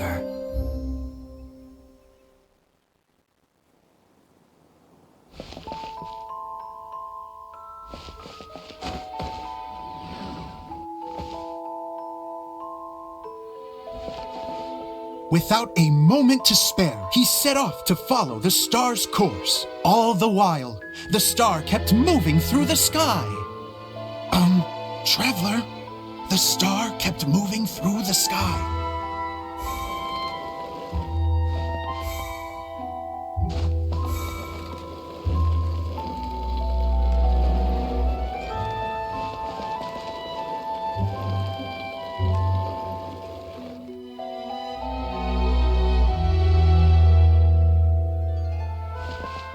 Looks like I have to go through the desert.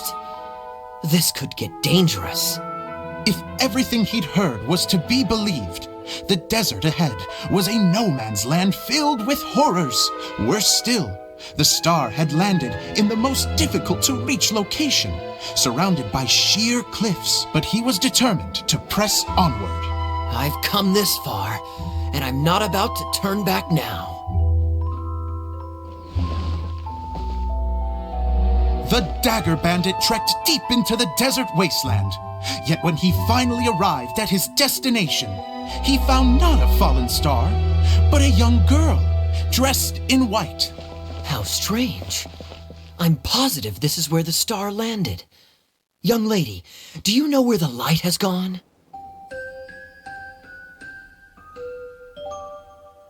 The girl replied, Traveler from afar, the light you seek is only a bottled flame. But the flame has now died, and its light is long gone. A bottled flame? Yes, it was a gift from another. And so, the girl began to tell the story of how the bottle came into her possession. The girl hailed from a kingdom that sat atop the waterfalls. But when the reigning dynasty fell and a new one seized power, she and her people fled for their lives.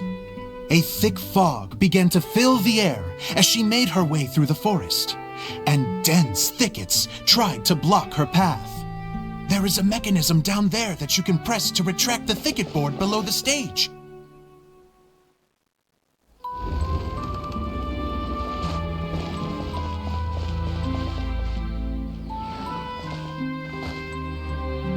If I only had a lamp to guide me through this wretched forest, then I could survive. With scratches covering her arms and legs, the girl pressed through the pain and made her way forward. The road ahead was arduous, but she was determined to press onward. I've come this far, and I'm not about to turn back now.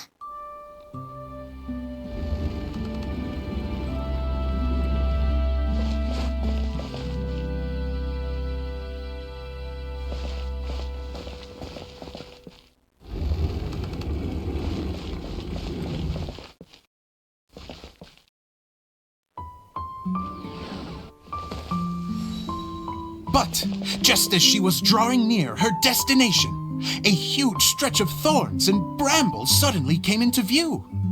Despair set in and began to weigh on her heart. If only someone could help me, I would give anything in return. The girl's heartfelt wish in her moment of desperation did not go unheard. Wait! There's no mechanism for the final thicket! Ugh, I must have forgotten to check those boards. According to the story, those thickets should be gone from the stage now, right? Yes, total oversight on my part. What a pain. I can help! Traveler, catch!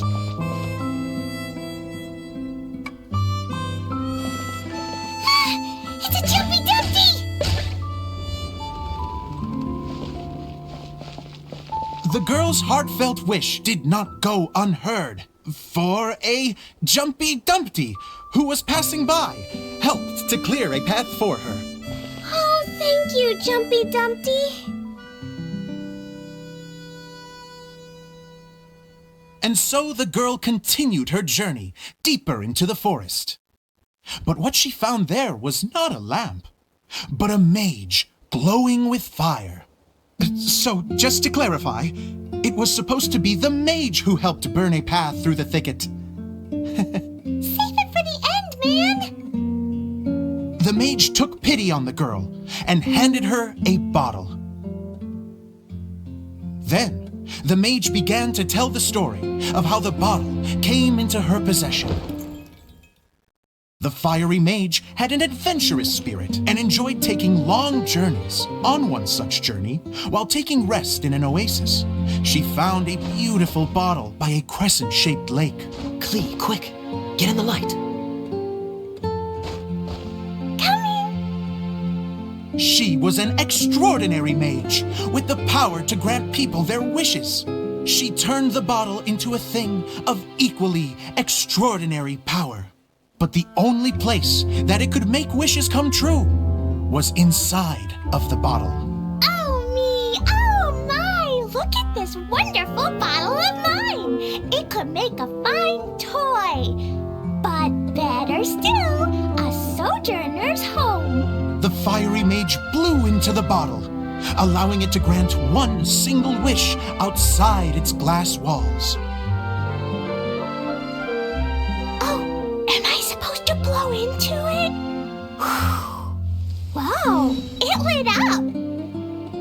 A flame was kindled within the bottle, and it began to glow a fiery red, just like the mage herself.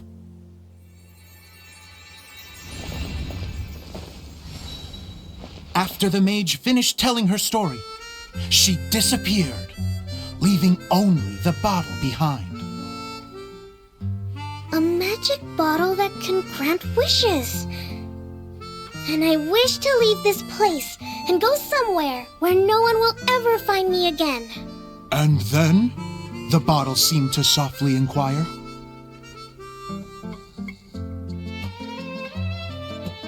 I don't know. The flame in the bottle faded as the girl's single wish was granted, and she found herself in the middle of the desert, far away, where no one could ever find her.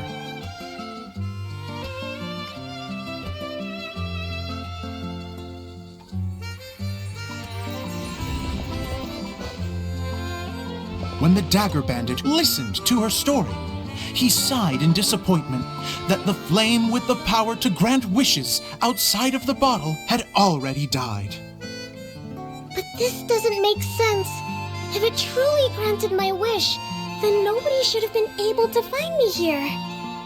Maybe they shouldn't.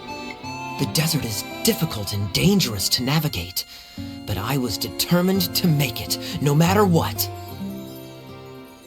Then take this bottle with you for your trouble. It may be able to grant you your wish, though sadly, only within the confines of the bottle itself. All I wish for is light. Honoring the bandit's request, the girl wished for light inside the bottle, and sure enough, it lit up. They found that while the light was only generated within, it could nonetheless shine through the glass and reach anywhere in the outside world. Even though it doesn't burn as brilliantly as the light that shone before, this is still an extraordinary light. What will you do after I take the bottle? I don't know. Well, then maybe you should come back with me.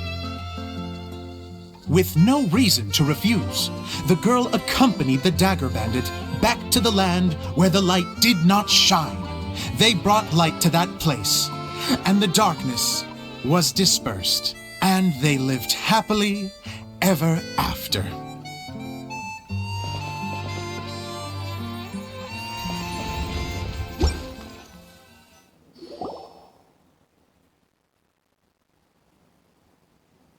And we're done!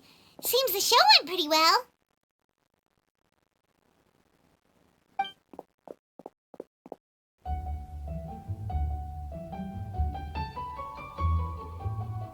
Miss Honorary Knight!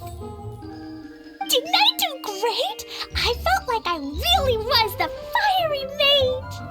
Wow, great costume, Glee! As soon as Paimon saw your shadow, she thought straight away, what a cute hat! Glee,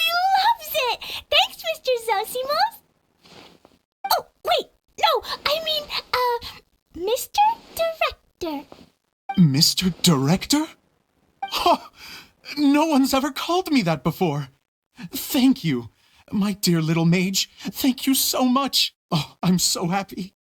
Miss Adia said that she tailored it a little bit so it would fit me, but you were the one who designed and made it. You're amazing. Yeah, that's amazing!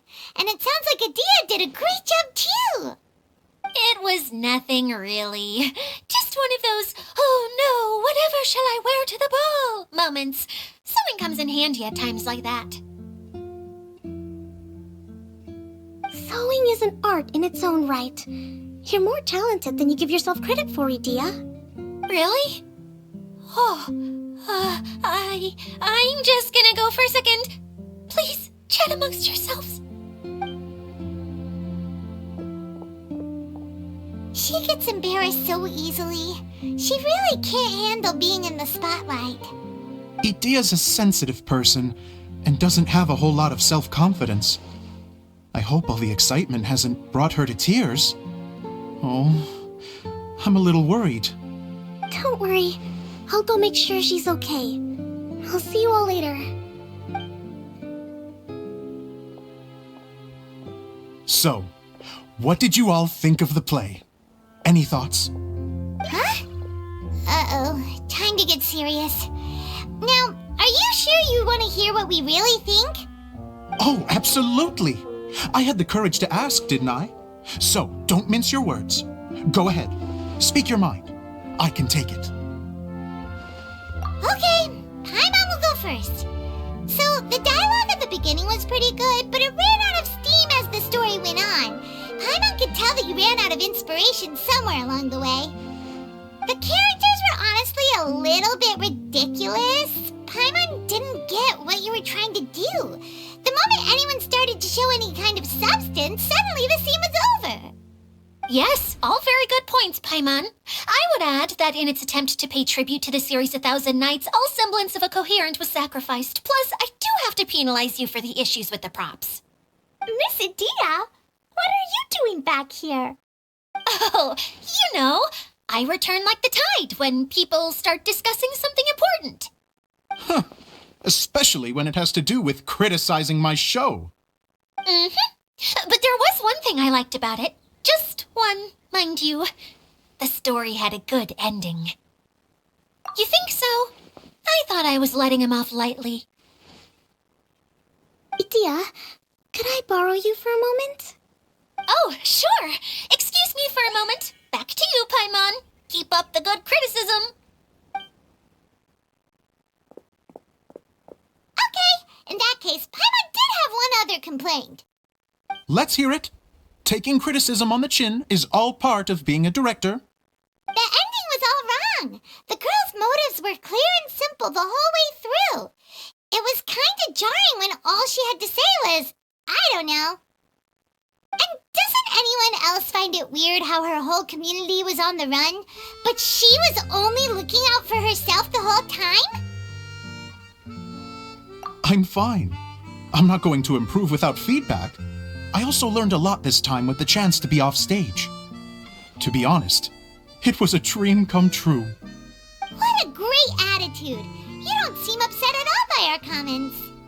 I wouldn't say I'm completely unaffected, but you're only speaking the truth. They're all very valid points. Still, now that Paimon thinks about it, you did finish the script in a bit of a rush. Maybe we were being a little too hard on you. That's perfectly fine. Nothing is as important to me as my work on the stage. We all use our imaginations when we're kids, right? I used to play with dolls and my own cardboard cutouts by the light of an oil lamp. The shadows would come to life and dance on the walls. I never got tired of it. Fast forward to now, and in many ways, I'm still that same little kid, lying on his bed, making sound effects. And I get the same joy from running a show now as I did in my little bedroom theater. Of course, a director can accomplish nothing without a cast and crew. So on that note, I want you to all know that I am eternally grateful to each and every one of you. Hey, don't mention it. We had a Okay, here, take this. Your component, as promised. It's the bottle from the show! The one that lit up when I blew into it. That's right. Can you guess the secret behind why it lights up? Oh, maybe there's an invisible fairy inside that opens its eyes when you blow into it. Bingo! You guessed it. That should do the trick. Oh, wait, this needs tightening up a little. Hold on, this will only take a second.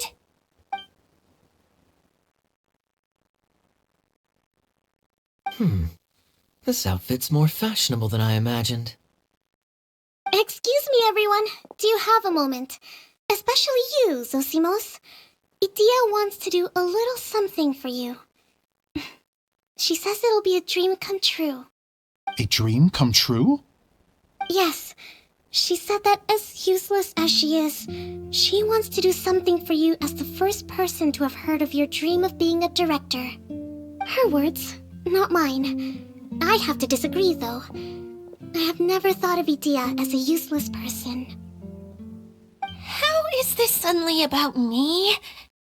If everybody is ready, then I'd like to invite tonight's male lead to take the stage. Ta-da!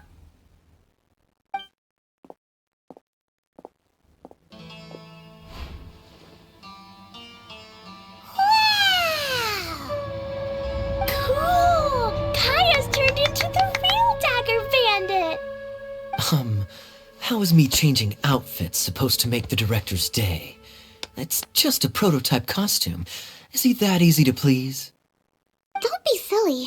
If I know our director, nothing will make him happier than to see his ideas brought to life by the right actor.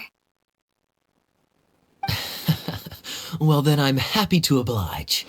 Who am I to argue with the star of the show? Zosimos drew up countless designs and made a few prototypes before landing on this one. It just needed some tailoring to fit properly, so I made a few stitches here and there. I hope the result isn't a disappointment. Oh, it's perfect. Idia, I'm so touched. Thank you all. You've made me happier than I ever thought I could be.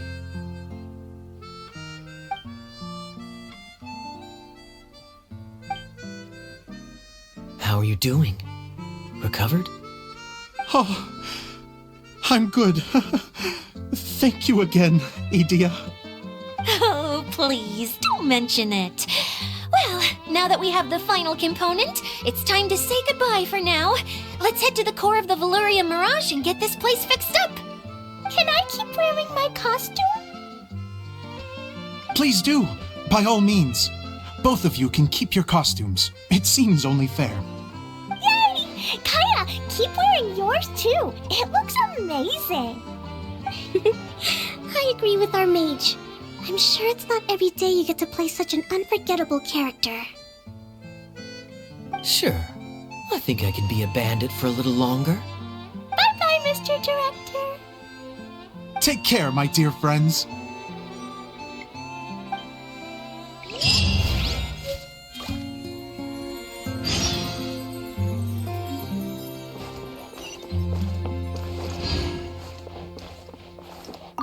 You're going to attempt to repair the core now, right?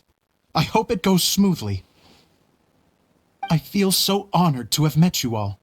You were a wonderful cast. Thank you once again.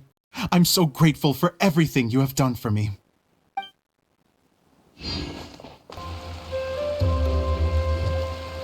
Oh, Eula and Kale! You got back before us! Yes. Idia had the water droplet send us a message just as the show was coming to an end, so we came back here to wait for you. How is Lessig doing? He finished all the maintenance work, but it took a lot out of him. He's now fast asleep in his room. Oh, I feel a little guilty. Consider it his atonement. It's only fair that he had to do something constructive before being able to sleep soundly. Seriously, don't waste your concern on him. If you say so. Okay, without further ado, let's go and fix the domain. Isn't this where we first met Water Droplet? Correct! The core of the Valyrian Mirage is the largest streaming projector of all, and this domain is one gigantic preprint. Whoa, so everything we've seen is created by this? That's incredible. So, to fix it, same process as usual, right? Do we need to use the preprint? Exactly! Well done! You catch on quick. It's hard to forget after doing it so many times now. Let's get going. This is the final step! Yay! Suddenly Paimon's really excited. The hub consists of these components. All you need to do is place them onto the foundation in the right shape. The right shape? But we've never seen what it looks like. Oh, don't worry about it. Close enough will do. As long as it can spin, it'll be fine. Should be fine. I think. We did it! But why isn't it turning? The components are back in the core, and the hub is restored to its proper shape again. That's all we needed to do. Like any wound, it just needs time to heal. It'll probably just start turning again one day in the middle of the night when no one's looking. Really? I thought that with your special abilities, you could get it turning again right away. What?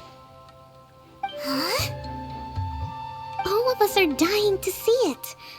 Not just how the domain looks when it's fixed, but also Idea in her element. I want to see Adia using her magic powers too! I bet they're super awesome! What are you guys talking about? And how is Klean on this, but Paimon isn't? They're referring to our mascot's true form. As I've said all along, there's much more to Idea than she gives herself credit for. She has a very special power. Though, I think some of us have sensed that already. Did you notice right away, General? I only found out when I was chatting with Eula. So our general was the first to notice. It seems like she's more perceptive than she lets on. I'd say the same about you, Kaya.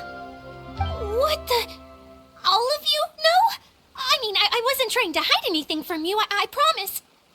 It's just, for people who stumble upon this place by accident, I think my current form is more approachable than my true one. I don't want people to get scared when they see me. What? What is it? And whatever it is, how the heck does everyone know about it? Well, for one thing, I sensed elemental energy in the residents here, but none of them have visions. Then my mind started to wander as I was reading the storybook, and suddenly, I had a thought. Since hydro-eidolons can change into any form, why not human form? You hit the nail on the head. All right, in that case, please allow me to introduce myself once more.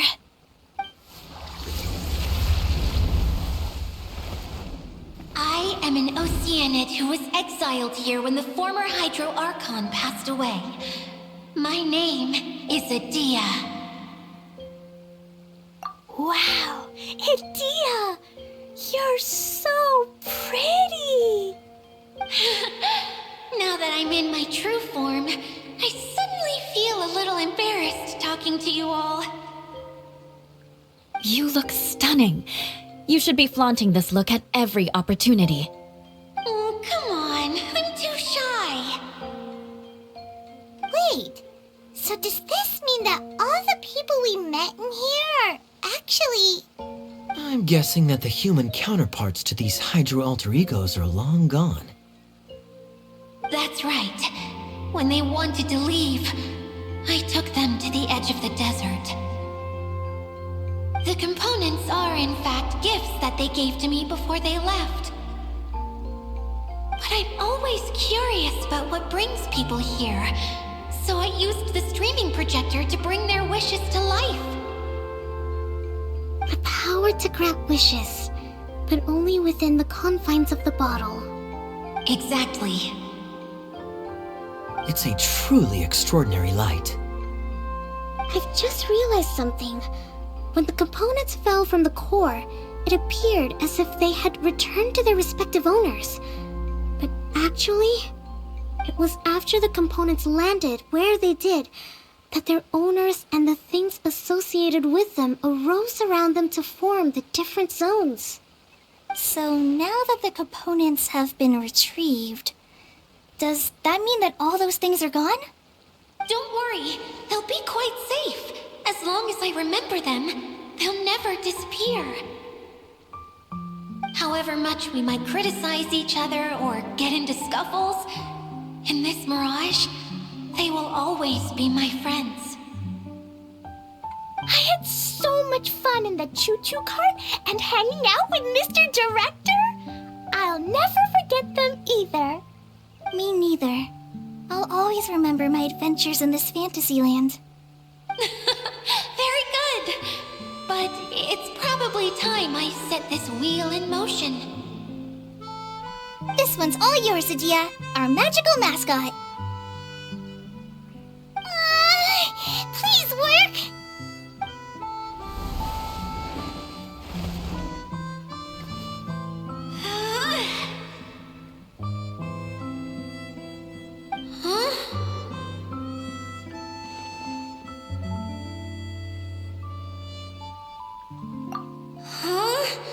That's strange. Nothing happened. Has it lost some power because of the incident? Oh, crumbs. Not now. Not right off the back of everyone putting me on a pedestal and me acting like this is going to be my big moment.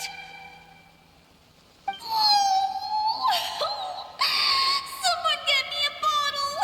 I'm hiding myself away. See you in 100 years. You're already in a bottle.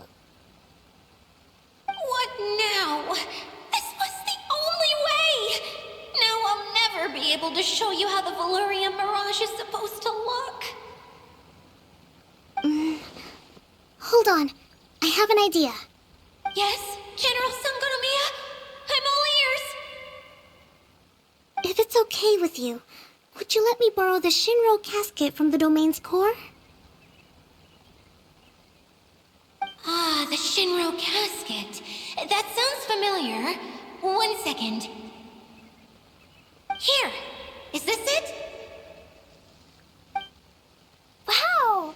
A huge shell!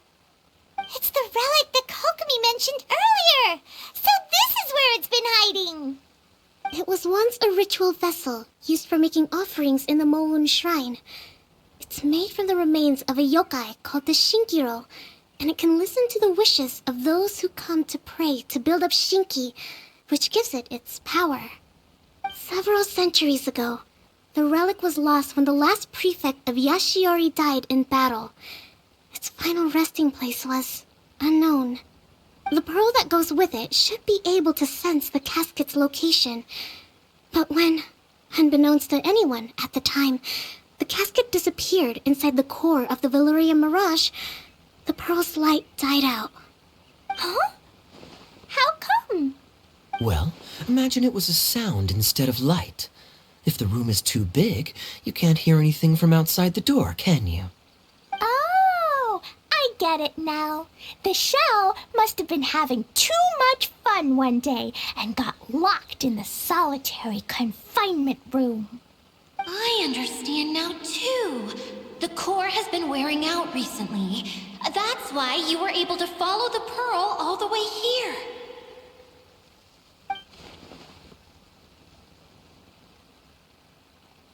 To get back to the story, without the offerings at the shrine, this vessel quickly loses its power. Yet countless people who have visited this domain brought their wishes with them and left a small piece of themselves behind along with their gifts. These have the same effect as the offerings at the shrine. Wow! I never knew this thing was so powerful. It is. Powerful enough to help you repair the Valurian Mirage with any luck. But what do I do with it? It's simple. We just need to awaken it by telling it what we wish for. For example, my name is Sangonomiya Kokomi, the divine priestess of Watatsumi Island. And my wish is to use my critical thinking and strategic planning skills to bring a little more joy into the lives of my fellow Watatsumi Islanders, as well as the lives of everyone I cherish.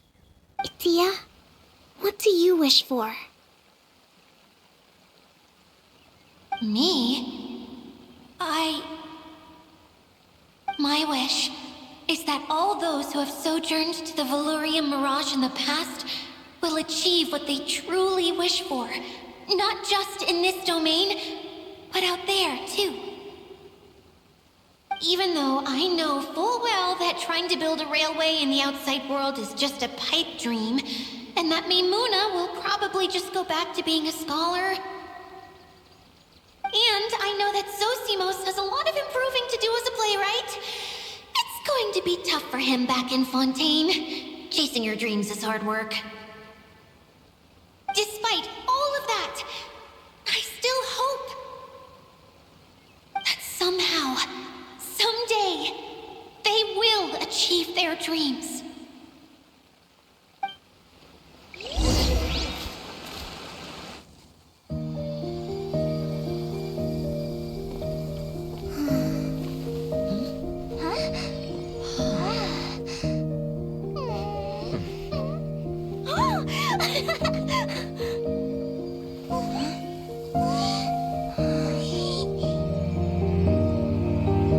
Okay, the combined power of our hopes and dreams is at your disposal.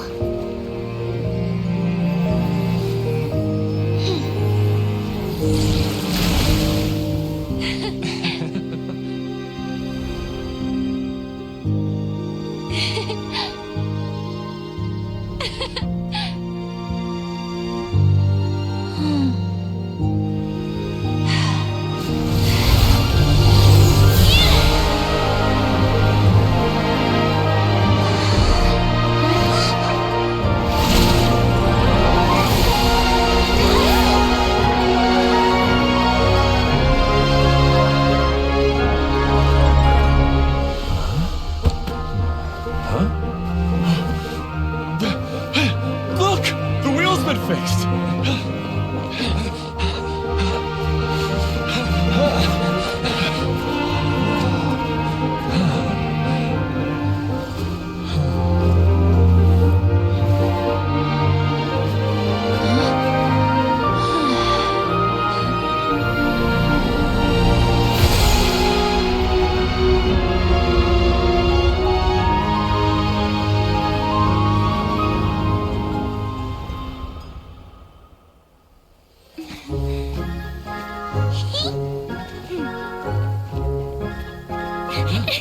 Come on, hurry!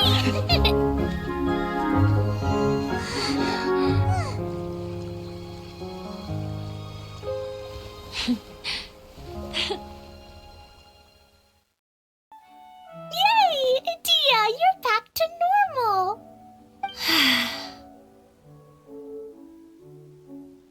Everyone's praise and curious questions went to my head. I said so many things I'm so ashamed of, and I lost the courage to live on. Please don't say that. Yours was a noble wish. Yeah, and you weren't granting wishes for yourself. You did it for other people. I have friends like that too. Other people's hopes and dreams are what motivate them. They'll work tirelessly just to see them smile. If you ask me, that's one of the most noble things a person can aspire to. Please, no more praise. I'm really not comfortable with it. It makes me feel so ashamed. Someone like me doesn't deserve so many people's praise. It's like I'm dreaming.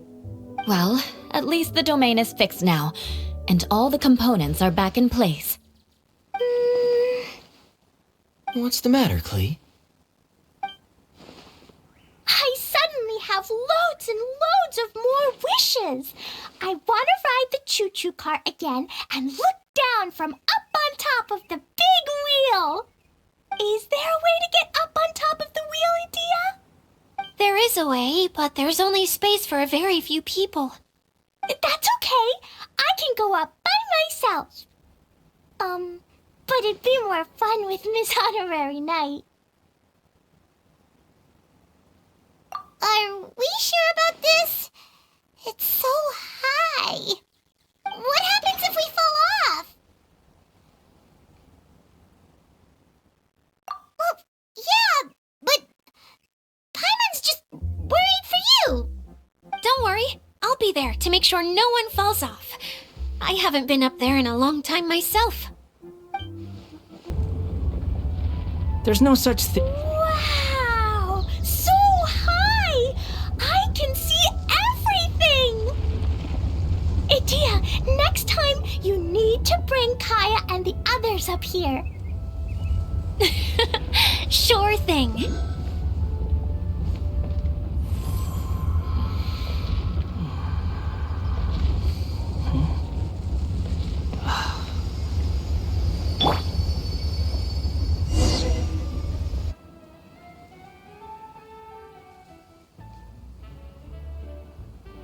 Whenever people have to leave this domain, I like to come up here and spend some time alone after I've seen them out. They're always overjoyed when they first arrive and start bringing their imaginations to life. But once they realize that they can't take anything home with them, they get upset. Some of them can't bear to leave. Others regret ever setting foot in this place. Do you ever get sad, Idia? I feel lonely at times, but not sad. A lot of people destroy everything they created before leaving, but some don't, like the residents you met. Before they left, they asked me to make replicas of themselves using hydro-eidolons. Then they tasked these replicas with maintaining everything they built here, as if this was their way of keeping their dreams alive. That's beautiful. Yeah, I don't know how they're faring in the outside world, but just the thought that one day they might achieve their dreams and live on the outside just as their counterparts do in here, that's enough to make me happy. It feels like I'm here waiting for them in the future, where they've achieved everything they wanted.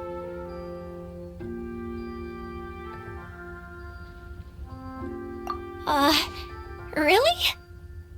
I just think that every dream, every wish, is like a flame in a bottle. Whether someone is still working towards their dream or living it already, as long as whenever they think back to that spark of light within them, it still makes them smile fondly. That's all it takes. Well, I feel super happy right now. Then I guess I finally paid Alice back after all these years. Funny to think I've been in the middle of a desert this whole time. It's just a giant muddy swamp to me. Time for Paimon to give you a nickname! Mud Fairy! Watch out for Idia the Mud Fairy! How dare you mock me! Roar! I'll gobble you up in one mouthful! Oh, I'm still embarrassed to have shown you my uglier side, but I'm glad the Valorium Mirage is up and running again. This place is going to be bustling with activity again soon enough. I hope you'll take some time to enjoy yourselves. Yep, I want to get everyone together for one last ride on the choo-choo cart.